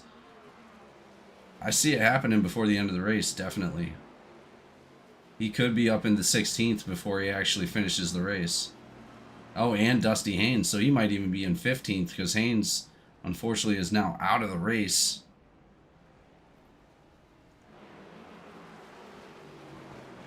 Craighead back out. Not sure if Cochran actually has to pit or not, but that's going to put him 3.3 seconds in front of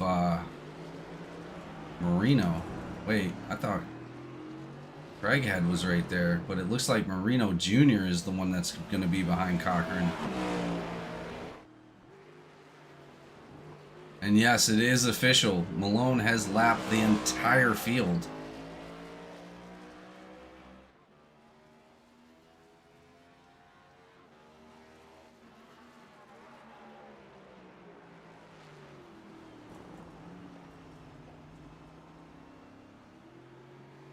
Chris Campbell with an incident. Let's go take a look.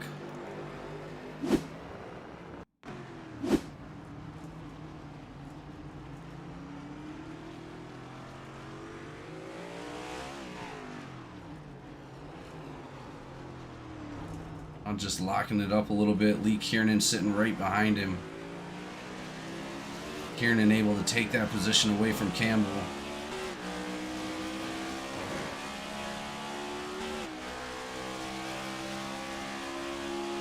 Or maybe not.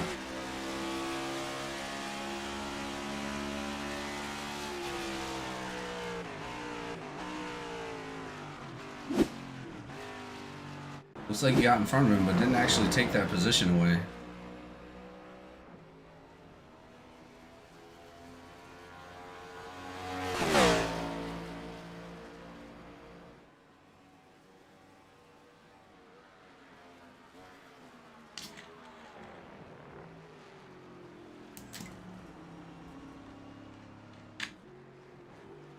Enix coming into the chat and says, yeah, we're going to need 2 drive-thrus for Malone, please.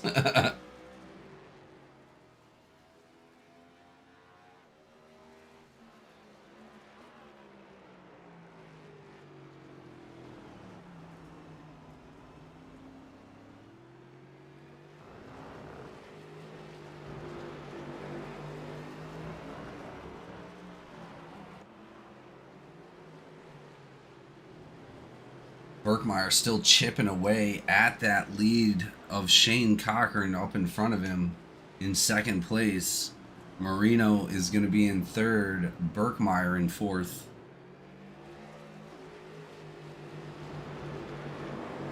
Marino Jr. now caught up to the number 86, looking to take that second spot. A little bit of pressure on Shane Cochran here.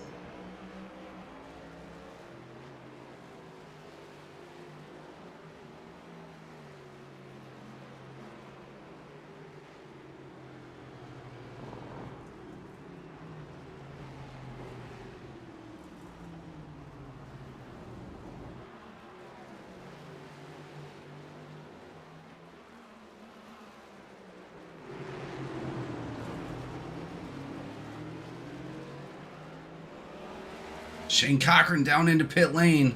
That's going to succeed. That's going to succeed with Marino taking that second spot away. Craighead still in 5th, looking to get in front of Birkmeyer. Birkmeyer with that incident having to come down into the pits a little bit early.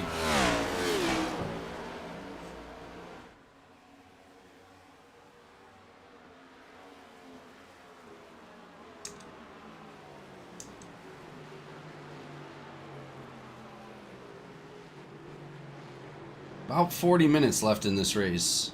Craighead out wide, cuts the track. He's going to have to slow down. That's going to be a penalty for Cameron Craighead.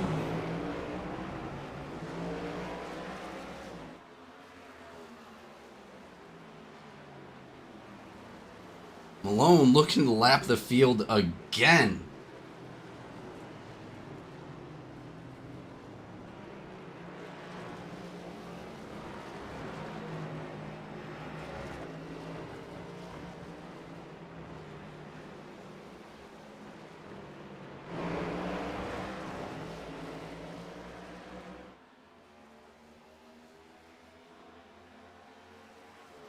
Now 117-second gap between Malone and Marino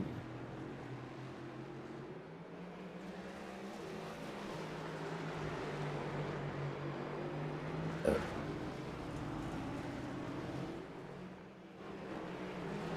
Yeah, Malone is just showing us how he really feels tonight.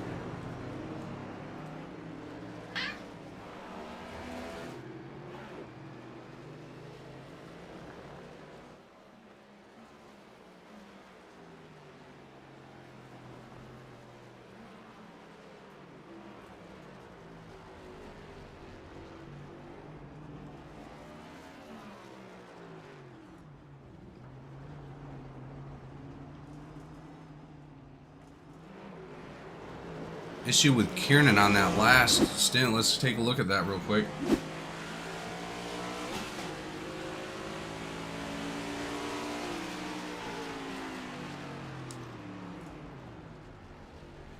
Oh, able to slow down before he gets into the wall or anything.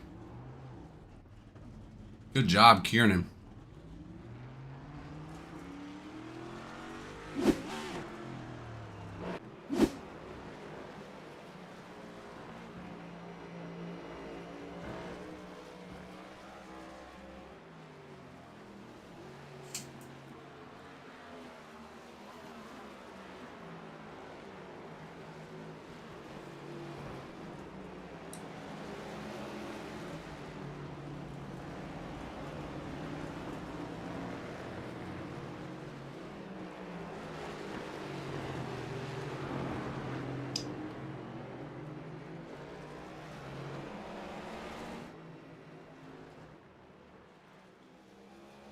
Chris Campbell with a little bit of damage on the front right of that car.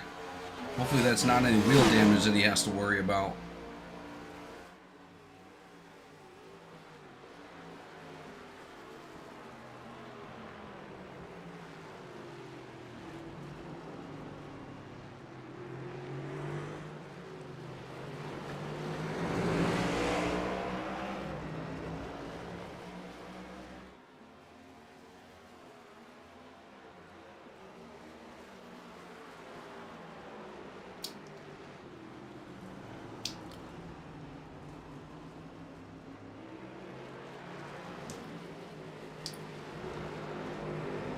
Super long race.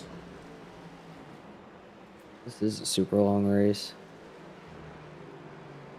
I swear I chose 50 laps and someone convinced me otherwise.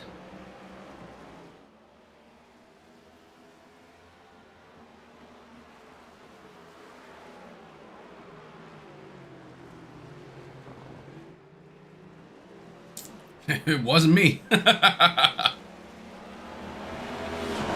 not. Malone putting down an even faster lap, 129.8. That's incredible.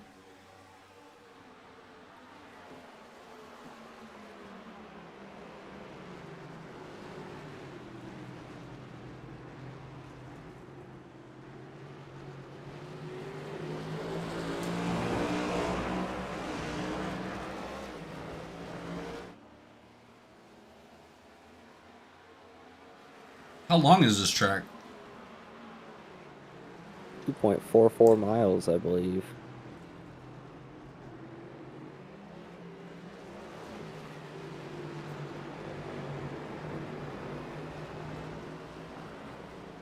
Well, it's definitely putting our Cup Series drivers to the test. Yep, oh, there it is. 2.43 miles, 15 turns. 7,000 feet of elevation.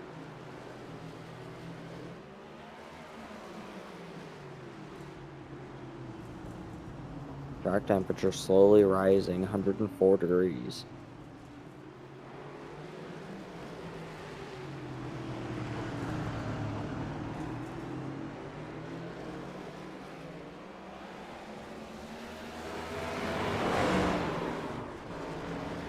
Oh! Oh no! The two. And it looks like McCabe, I think.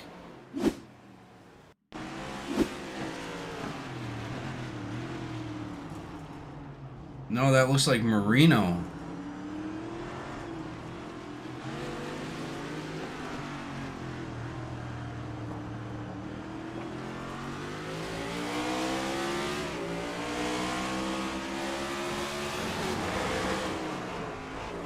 Oh no. Two taking some damage on that last hit from Marino.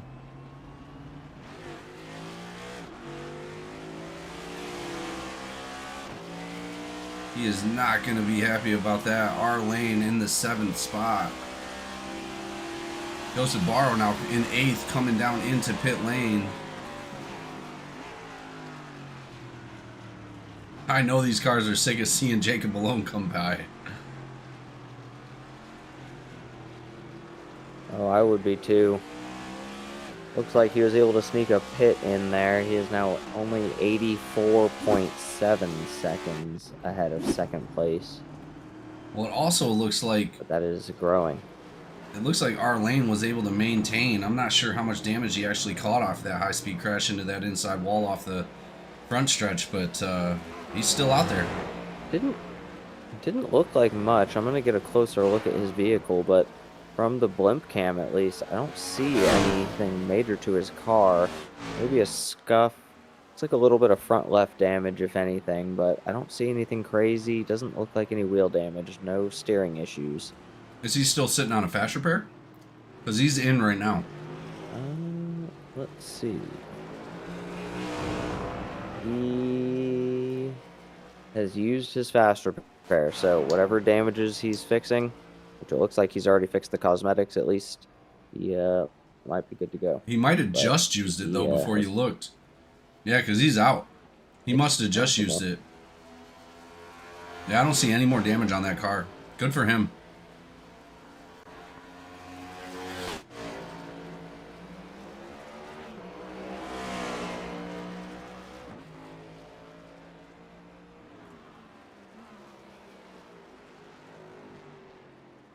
And he looks like he didn't lose any spots either. This should maybe an early pit stop.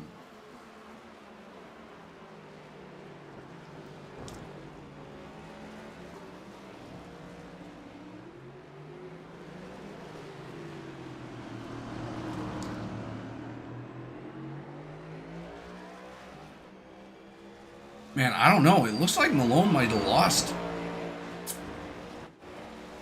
at least half a minute, at least 30, 35 seconds.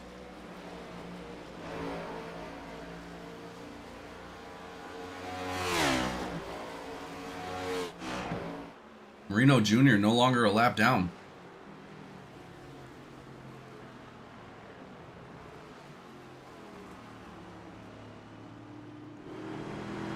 Gonna have to be careful with a little under 25 laps to go. It's about 30 minutes left in this race.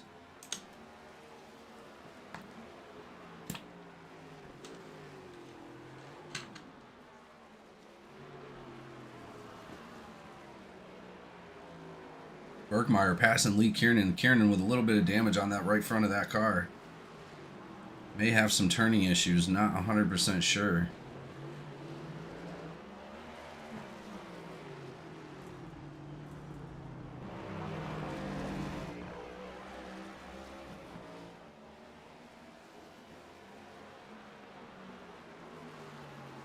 Chapman still out there giving it all he's got.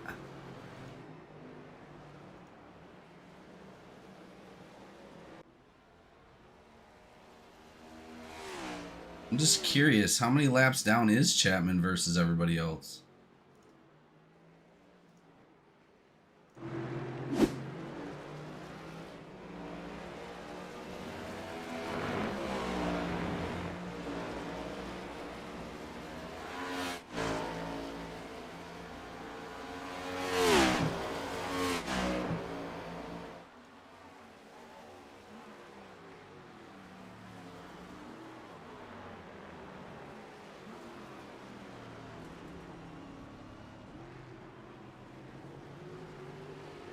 .48 around Marino Jr. That's going to give the advantage to Malone of able to put him back down a lap. Marino still in second place, but he's got a couple cars that now have passed him, including McCabe and Malone.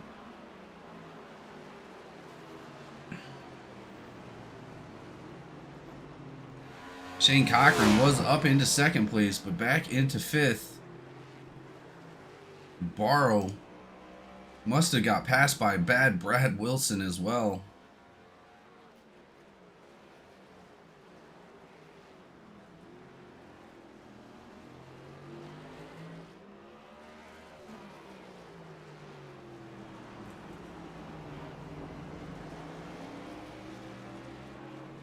Man, I know these drivers are sitting in a pool of sweat right now. Absolutely. 22 laps to go. The end is definitely in sight, but it is definitely a good bit to go as far as time. Like I said, around 30 minutes left in this race.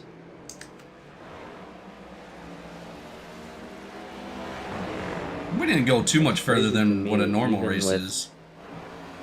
Oh no, not by any means. It's crazy to me though, looking at my panel here, even with the amount of drivers that we have that are out of the race for one reason or another, the driver that has incurred the most incident points so far is actually Craighead in 4th place with 25 incident points. The next closest being Haynes, currently pitted with a meatball flag at 18. Oh, huge update. Jordan Marion has came back out. Marion clearing that meatball flag. But hey, he's back out. Craighead and Berkmeyer get into it. Let's go take a look. Oh, big breaking point difference right there. Berkmeyer on the inside of Craighead. Craighead just being able to edge out Berkmeyer for the actual position right there.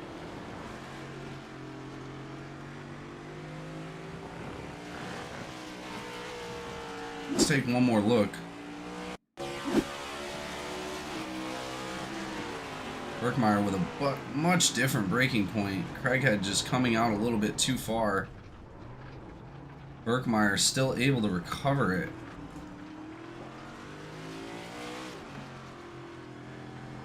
Didn't lose too much time on that. No damage to either of those cars either. Good work by those drivers minimalizing that accident right there.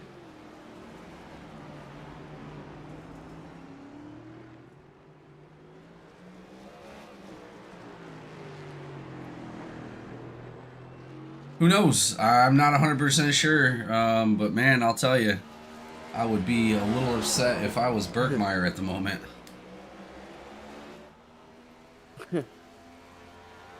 What? Just listening to these drivers giving that little bit of extra freedom over the radio. They're definitely chatting it up, especially every time they get close to each other. John Peters jumps in the chat and says, is there a mercy rule? If not, one needs to be implemented. Malone is the man. Malone definitely showing off, I'll tell you that. 1 minute and 40 seconds and head of the field. Oh, Campbell into the wall hard. Let's go take a look and see what happened real quick. Campbell in the 37 fighting it out. 37 of bad Brad Wilson. Oh, Wilson just into him barely right there.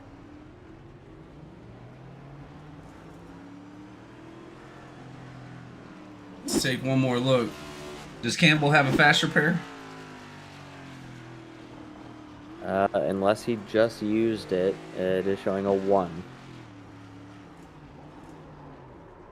But he is looking pretty clean for the amount of collision that he just went through, so it is possible that he just used it before I looked.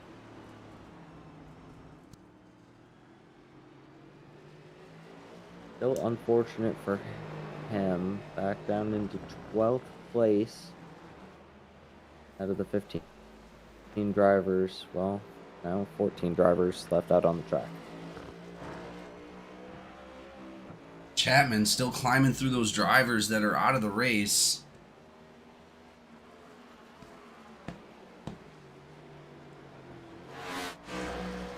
Chris Campbell's still sitting in the pits. Oh, here he comes. He's coming back out now. Less than 20 laps to go, Austin.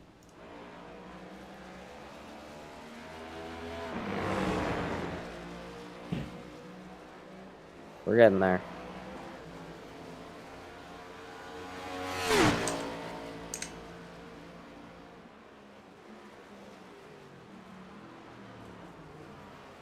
We are almost done with 2.5 hours at the Autodromo. It's been a great endurance road race.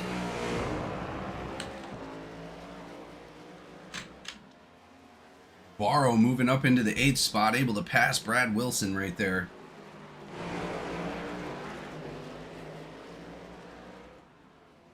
Wilson nowhere in sight. Let's take a look and check out that pass for 8th place. Oh, Wilson's in the 37. Oh, he is in the 37. Barrow cutting on the inside. Great pass by Joseph Barrow in that number 4, getting by the number 37 of Brad Wilson.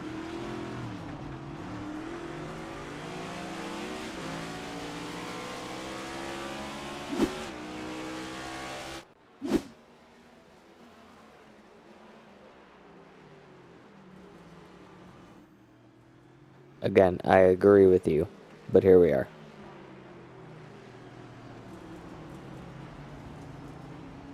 What? They're all saying 75 laps is way too long. I agree.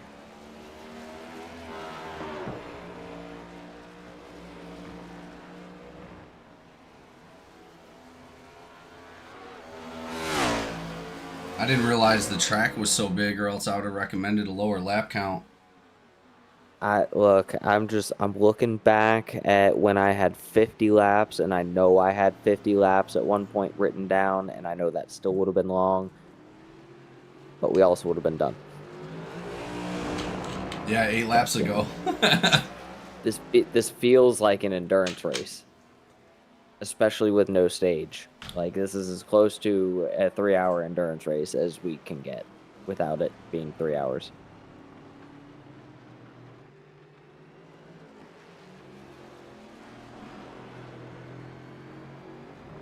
But all in all, some good skill out on the track. Can't really complain. But length definitely on the long side. Kiernan with a black flag and Craighead with a black flag. Not sure what those flags are for.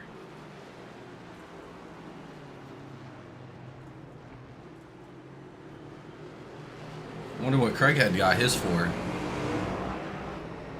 But Kiernan and Craighead both with black flags.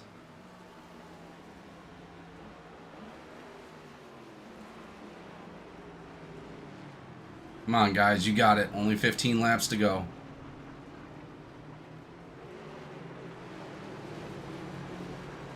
John says, I need coffee. You and me both.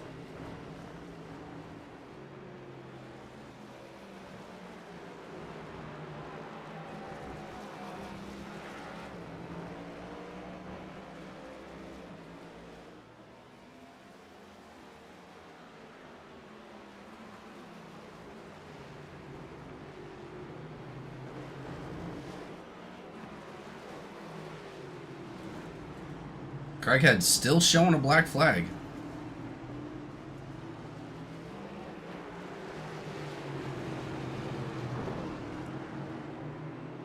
Does he come into the pits? He does.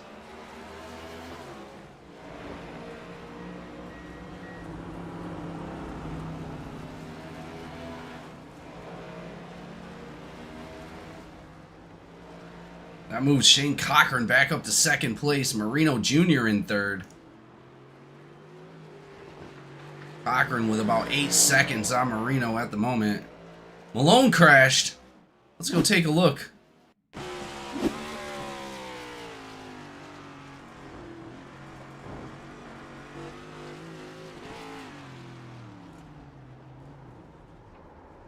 Ooh, no contact, just a spin, it looks like.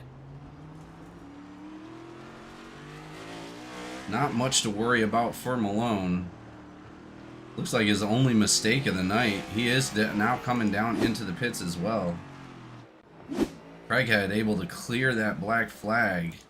He is now back out on the track. He might have had a drive-through for something.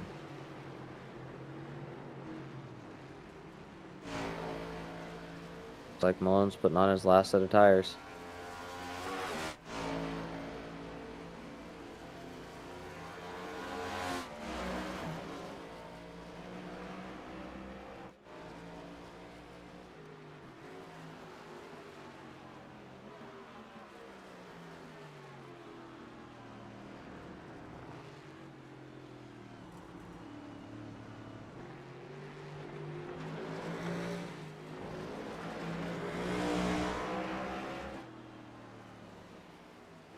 Looking at bad Brad Wilson, bunch of right front damage, bunch of damage on the front of that car. He's gonna keep it moving though.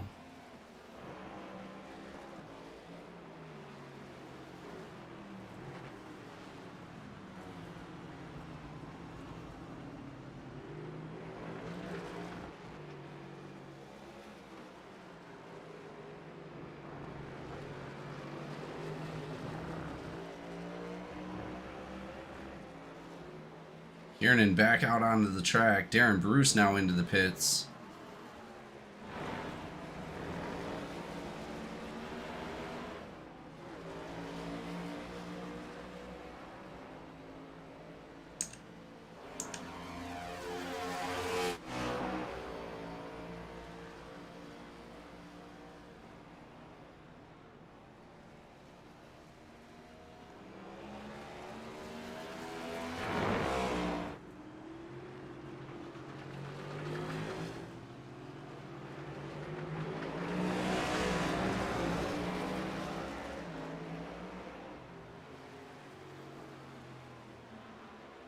I'd have to say this is going to be their most intense race this season. Oh, by far. Definitely the most mentally stimulating.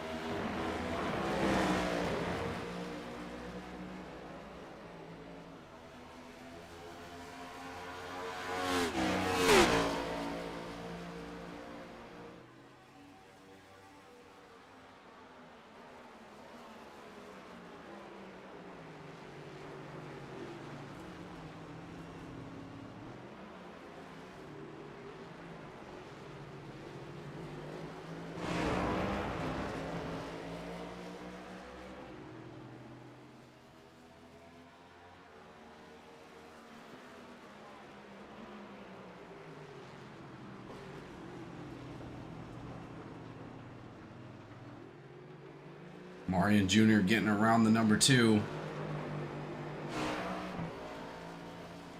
Our lane's still out there after that incident with Craighead.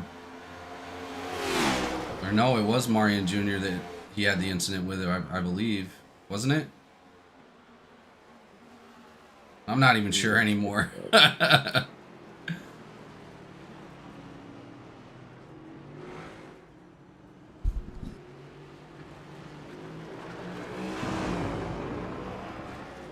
Wilson Gallman down into the pit lane.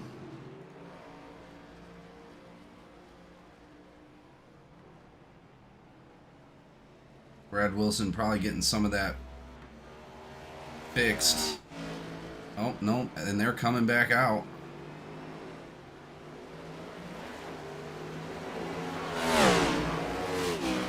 Hell of an effort by all these guys, man, I'll tell you.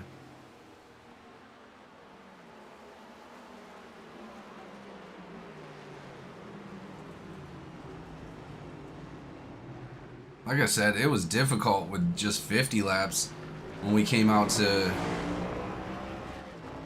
both Watkins and Road Atlanta, and man, I can't imagine what these guys are going through.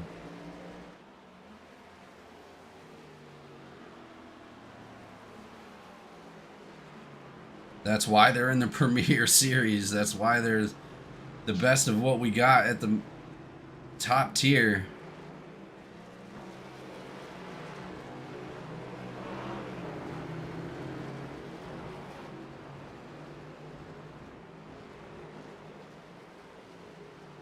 Still only 7 drivers out of the race. Everybody else still out there killing it.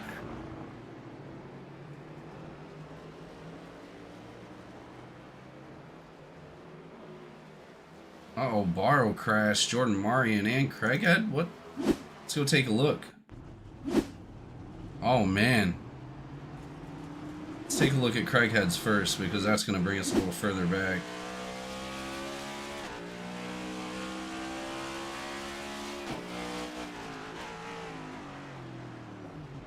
Oh, Craighead just not slowing down for that turn. Barrow not slowing down either. They both park it in the same spot. They got to back it up. Oh, no. Marion doing the same thing. 3 drivers all at once get caught up in that hairpin.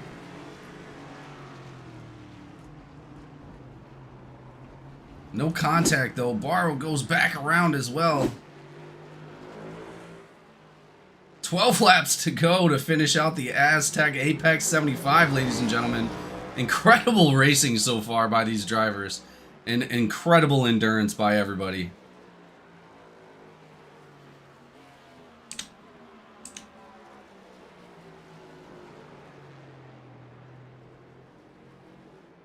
So what, we got 12 laps to go at 1 minute and 30 seconds. That's what, 11 minutes left in this race?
Oh, it looks like Brad Wilson is in the pits. This is his second time in the pits in a short period. I'm not 100% sure what's going on. Let's take a look at some of the repairs that have been done on track. Marion with 59 minutes. Chapman 42 minutes. Sprouse 3. Kiernan 120. Brad Wilson with 1. Logan Wilson with only 38 seconds. Campbell 37. Everybody else is under 10 seconds. Great job by keeping it clean. But Brad Wilson's still stuck in the pits. Not sure what's going on. Does look like he has a lot of damage on that car at the moment.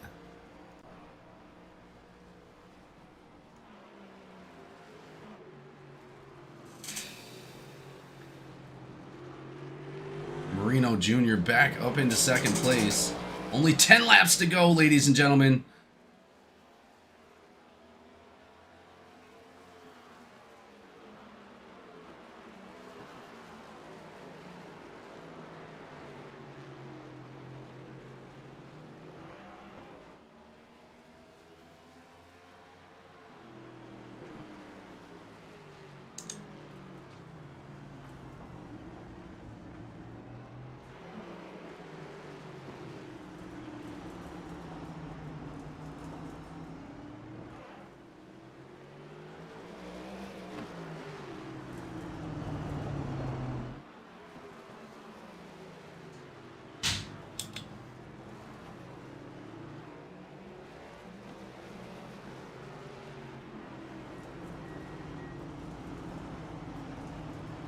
I've been reporting those times a little badly too.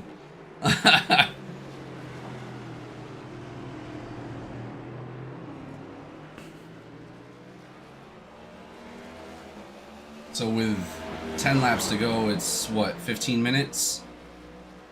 Because the minute and 30 seconds. Just about. Still not bad. We're gonna finish before 11. That's a normal race. It's just they've been driving the whole time with no cautions. That's all.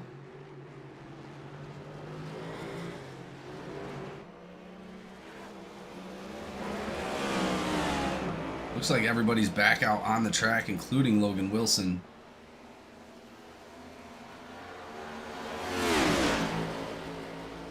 Or no, Logan Wilson's out.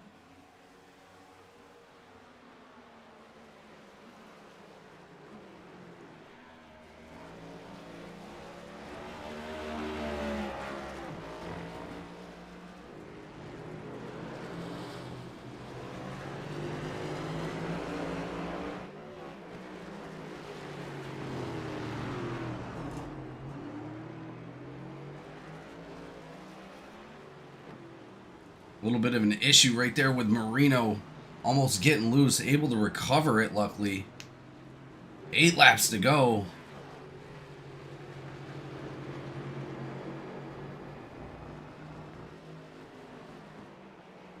Man, I couldn't imagine being behind the wheel for this.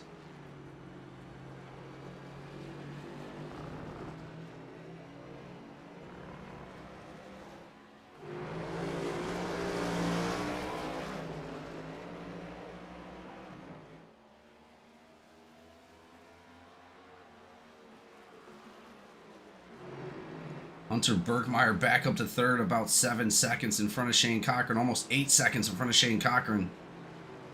Cochran gonna have to kick it up if he wants back up on that podium, but so far it's Malone, Marino, and Berkmeyer up front.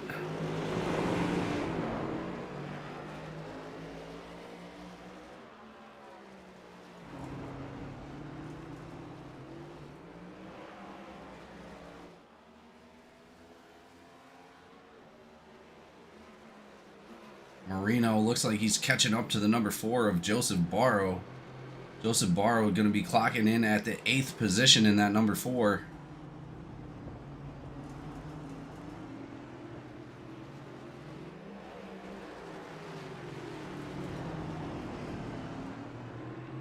Chapman now out of the pits. Looks like Chapman has now gotten all of the drivers that have been eliminated from this race. Chapman up to 15th place. Good work, Chapman. Good work.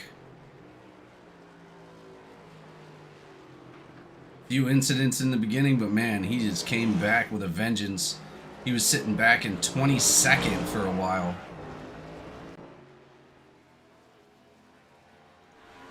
Barrow now down into pit lane. Barrow coming back out. Kenneth Gallman just passing Joseph Barrow. I'm not 100% sure, but I don't think that puts Gallman in front of Barrow, though.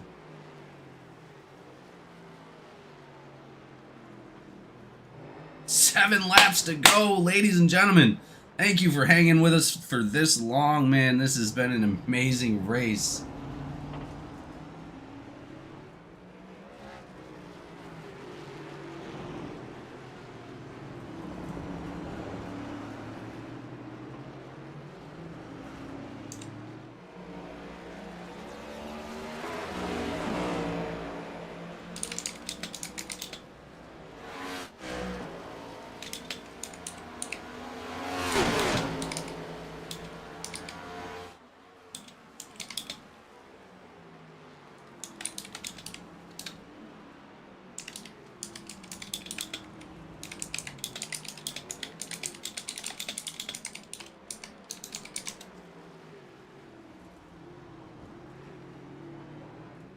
We are under the 10-minute mark.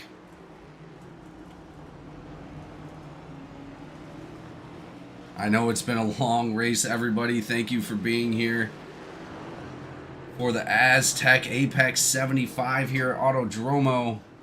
I know these drivers are feeling it. They're excited to see only 5 laps to go, I'm sure. I know I would be.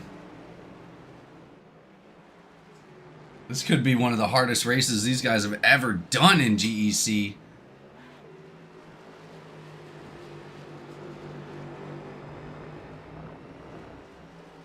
But we are about to come to the end.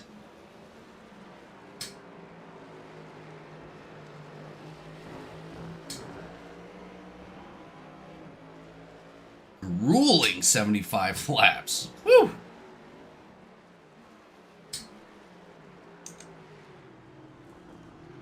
You said it's 2.5 miles, Austin? Just about 2.43.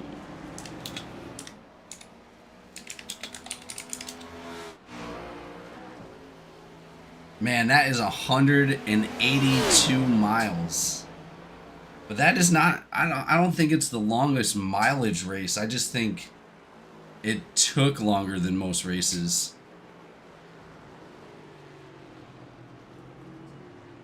Down to our final 5 laps.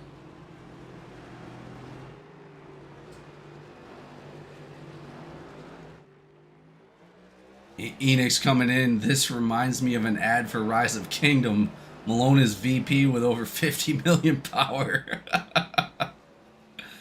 Yeah, Malone's just a dominating force out here tonight. Who knew that he was going to be able to come out here and put on such a show?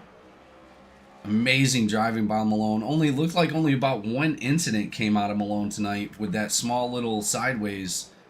But other than that, man, I don't think he's really had much of an issue. Looks like we had an issue with Berkmeyer just a second ago. Let's go take a look.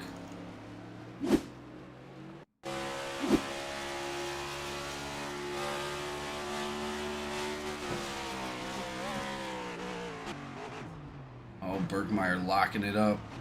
No damage on that 95, though. He's going to bring it back out on the other side of the track. Berkmeyer, no black flags, so he must have actually slowed down enough to clear that. Good recovery by Berkmeyer.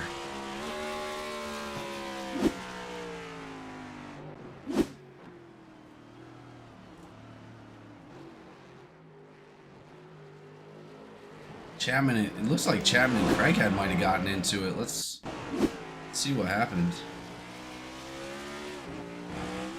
Might have been separate, actually. Oh!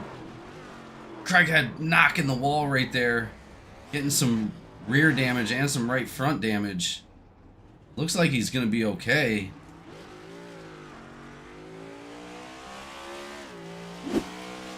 This race just weighing on all the drivers very heavily. Chapman with nothing to worry about. He's not going to be passed by anybody. He's back up into 15th. Everybody behind him is actually out of this race.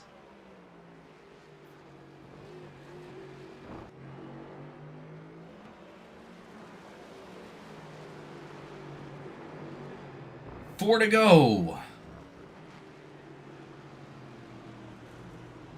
Whoa, Jacob Malone just had an incident. Let's go take a look.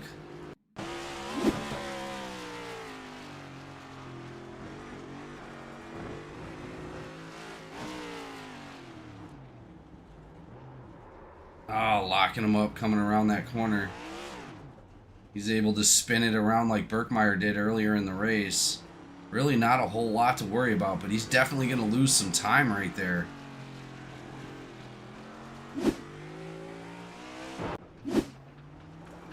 Not what you want to see right here towards the end. Chapman still doing his best. Good job, man. He's been an incredible driver all night, even with the incidents.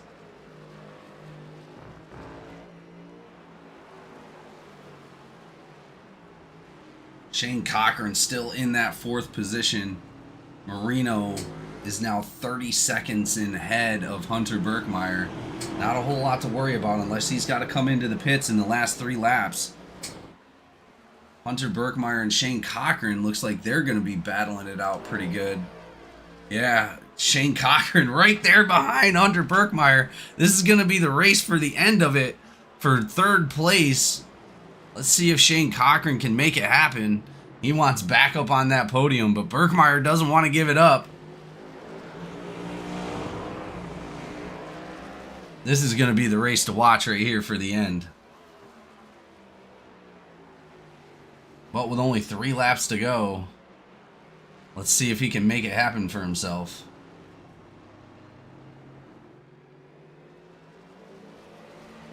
Oh, Malone crashed again? Oh no. We'll come back to this race in a second. 2 laps to go, ladies and gentlemen, but let's take a look and see what happened to our leader. Same corner. Right here's where he spun out last time. Oh, man. Yep. Almost got him again. Oh, I'm sure everybody's tired. Enix comes in and says, is that a sign of Malone getting tired? I'm positive everybody's tired. But those tires are also wearing off. As Austin said a while back on that last pit stop, I believe that was Malone's last set of tires that he had.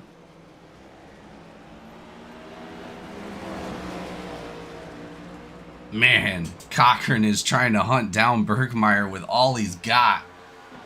Birkmeyer not going to let it happen.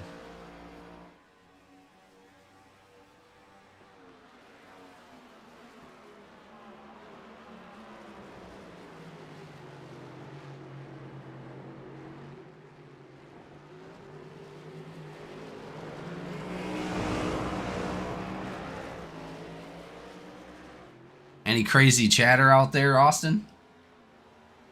Nothing super crazy. It's getting pretty quiet here towards the end of the race as the drivers get tired and the track continues to cool down. 92 degrees out there now. Wow, we've lost over 30 degrees on the track. That's nuts. White flag, ladies and gentlemen. That is going to be the last lap. We're into the final stretch here. But the fight that's on the line, it looks like it's going to be Hunter Birkmeyer and Shane Cochran. Can Shane Cochran figure out how to get past Hunter Birkmeyer here on the last lap? Now, just because everybody's a lap down doesn't mean they're going to have to complete that last lap. It actually ends when Malone comes across that finish line and then the other drivers come out behind him.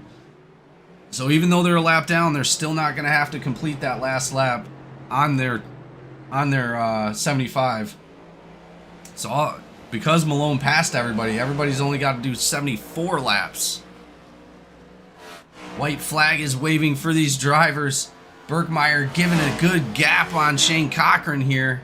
Cochran still not giving up. Let's see if he can push a couple of these break points and make it work.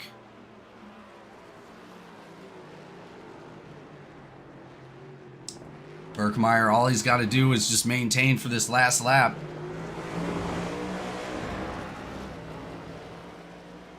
Oh, did they hunt down Marino? Oh no, that's Craighead actually.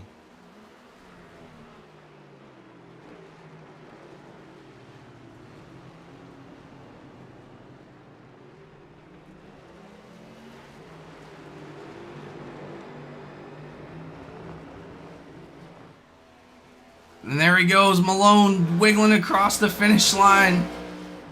The unofficial results, Malone has taken the checkered flag here at the Autodromo for the Aztec Apex 75, ladies and gentlemen.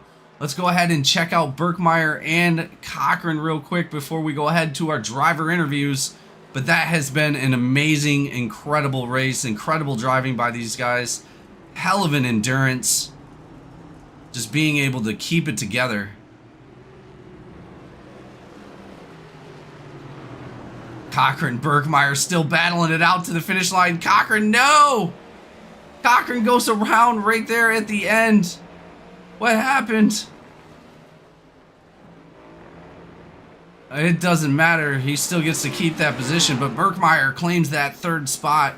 Marino Jr. in second and Malone in first place. Ladies and gentlemen, thank you so much for being here. We'll be right back with your driver interviews.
All right, ladies and gentlemen, we are back with your driver interviews out of one of the most intense races we have actually seen in GEC history, coming out to Autodrome for the first time. Checkered flag goes to Malone for the Aztec Apex 75 as he's burning it down, coming across the finish line. We'll go ahead and start our interviews with our winner, Jacob Malone. How does it feel to come out here after such a long, hard-fought race and still be able to, you lapped the whole field, man. There was just too much speed in that number 60. We're going to pull you in for inspection and give you a drug test after this. But either way, until we do that, how does it feel to come out with the win? It's pretty good. I'm a little sick right now, so I'm sorry if I sound a bit funky. It was pretty good after a dreadful first few races. I'm good. I'm glad I came on top. I gave myself a goal to lap everyone, specifically one person. Not gonna name who, but I'm proud of myself. I came through. I just, it's fun racing with Dusty and Burrow. I'm joining Outlaw. They have been great to me. They asked. They've been very kind. Had a great fun time with them in the call while doing this race. I just kind of managed my times and found myself lapping everyone. Well, as we had a discussion in the last race, you really wanted to take home a win. You were just really upset about the way your races have been going, and just to come out here and dominate and put on a clinic like you did tonight, I mean, there's got to be some kind of pride in that, and just congratulations. We had people in the chat asking if we could make you to drive through twice just to catch the field back up, but I mean, that it's got to feel great, man, and I'm so happy for you to be back in the winner's circle this season for the first time. Yeah, I am too. It's been a rough few weeks, but I'm glad I'm back in victory lane. I kind of missed this first place. didn't go that much without it last season, so I'm glad I'm back in here and making a points comeback. Well, congratulations, Malone, and we look forward to seeing the rest of the season with you possibly taking home another checkered flag. But season 7 champion Jacob Malone for the Cup Series, just great job, man. Anybody you'd like to thank tonight? Well, I'd like to thank my family, of course, Outlaw Motorsports, and the person in the chat, John. Thank you. I see you rooting for me. We love you. Yes, he has been since the beginning of the race. Long race as it was, man. He stuck it out, and he was definitely your cheerleader for the race. Yeah, it's nice to have. It's nice. It's nice to be respected and have fans. They're awesome. Absolutely. Well, thank you again, and we'll see you out next week. As we move on to our as we move on to our second place driver, somebody that's familiar of these podium positions so far this season, Marino Jr. already coming home with a win, I believe, on race 2. Just great job out there driving all night. I mean, I know it was a hell of a race. How does it feel to come out with a podium after such a grueling race? Feels pretty dang good. I mean, I knew from practice session that Jacob was going to win that one, and he ran a great race. My real goal there was second place, and I didn't do a lick of practice all week until the 13 laps I did in practice right before that race. Wow. Yeah. I'm hoping Jacob fails that drug test so I can maybe get a win out of this. But yeah, feels pretty good though. Well, congratulations, Marino. We look forward. Obviously, you've been extremely fast all season, and I mean, very, very impressive so far. Congratulations on another podium finish for you, and we look forward to seeing, again, another checkered flag for Marino. Anybody you'd like to thank for tonight's race? I'd like to thank my spotter for that race, David Johnson. He stuck it through with me through those long 2 hours. I'd like to thank Grady, Graham, my team owner, and I'd like to thank Ken Byron, my setup shop provider, dude.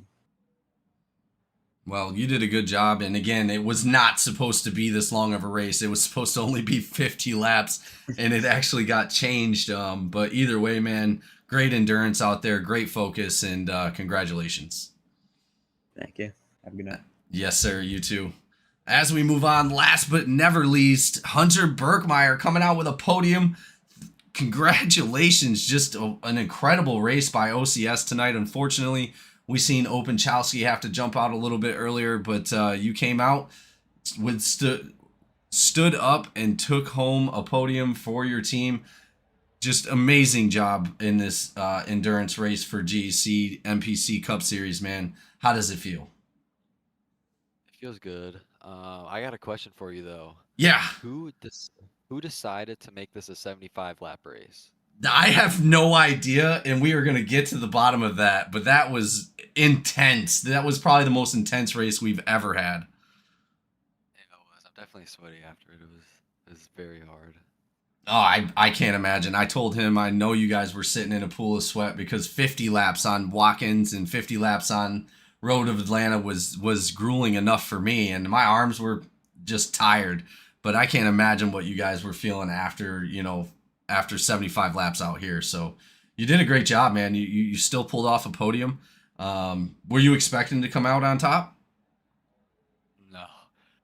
The fast lap I ran in practice before the race was a 33, so I was not expecting to do as well as I did. Well, you did a great job. We were at the end of the race. We were sitting there watching Shane Cochran just right on your back end, just trying to get into that podium spot, just not able to make it happen. You just did not make any mistakes in those last few laps, and you were able to take it home, man. Great job. Yeah, thank you. I made every mistake before those last 5 laps, so that was bad.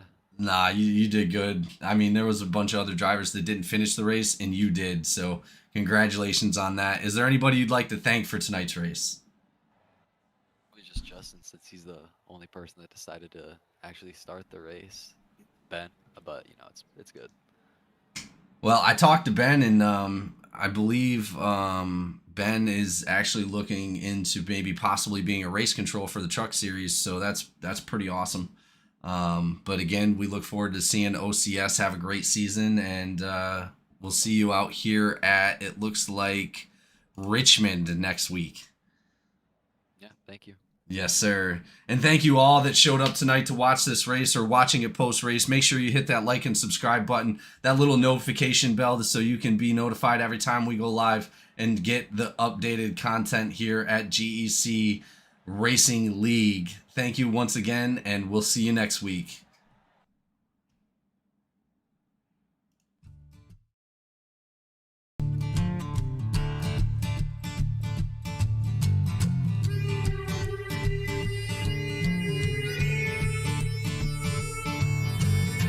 Sun's going down and the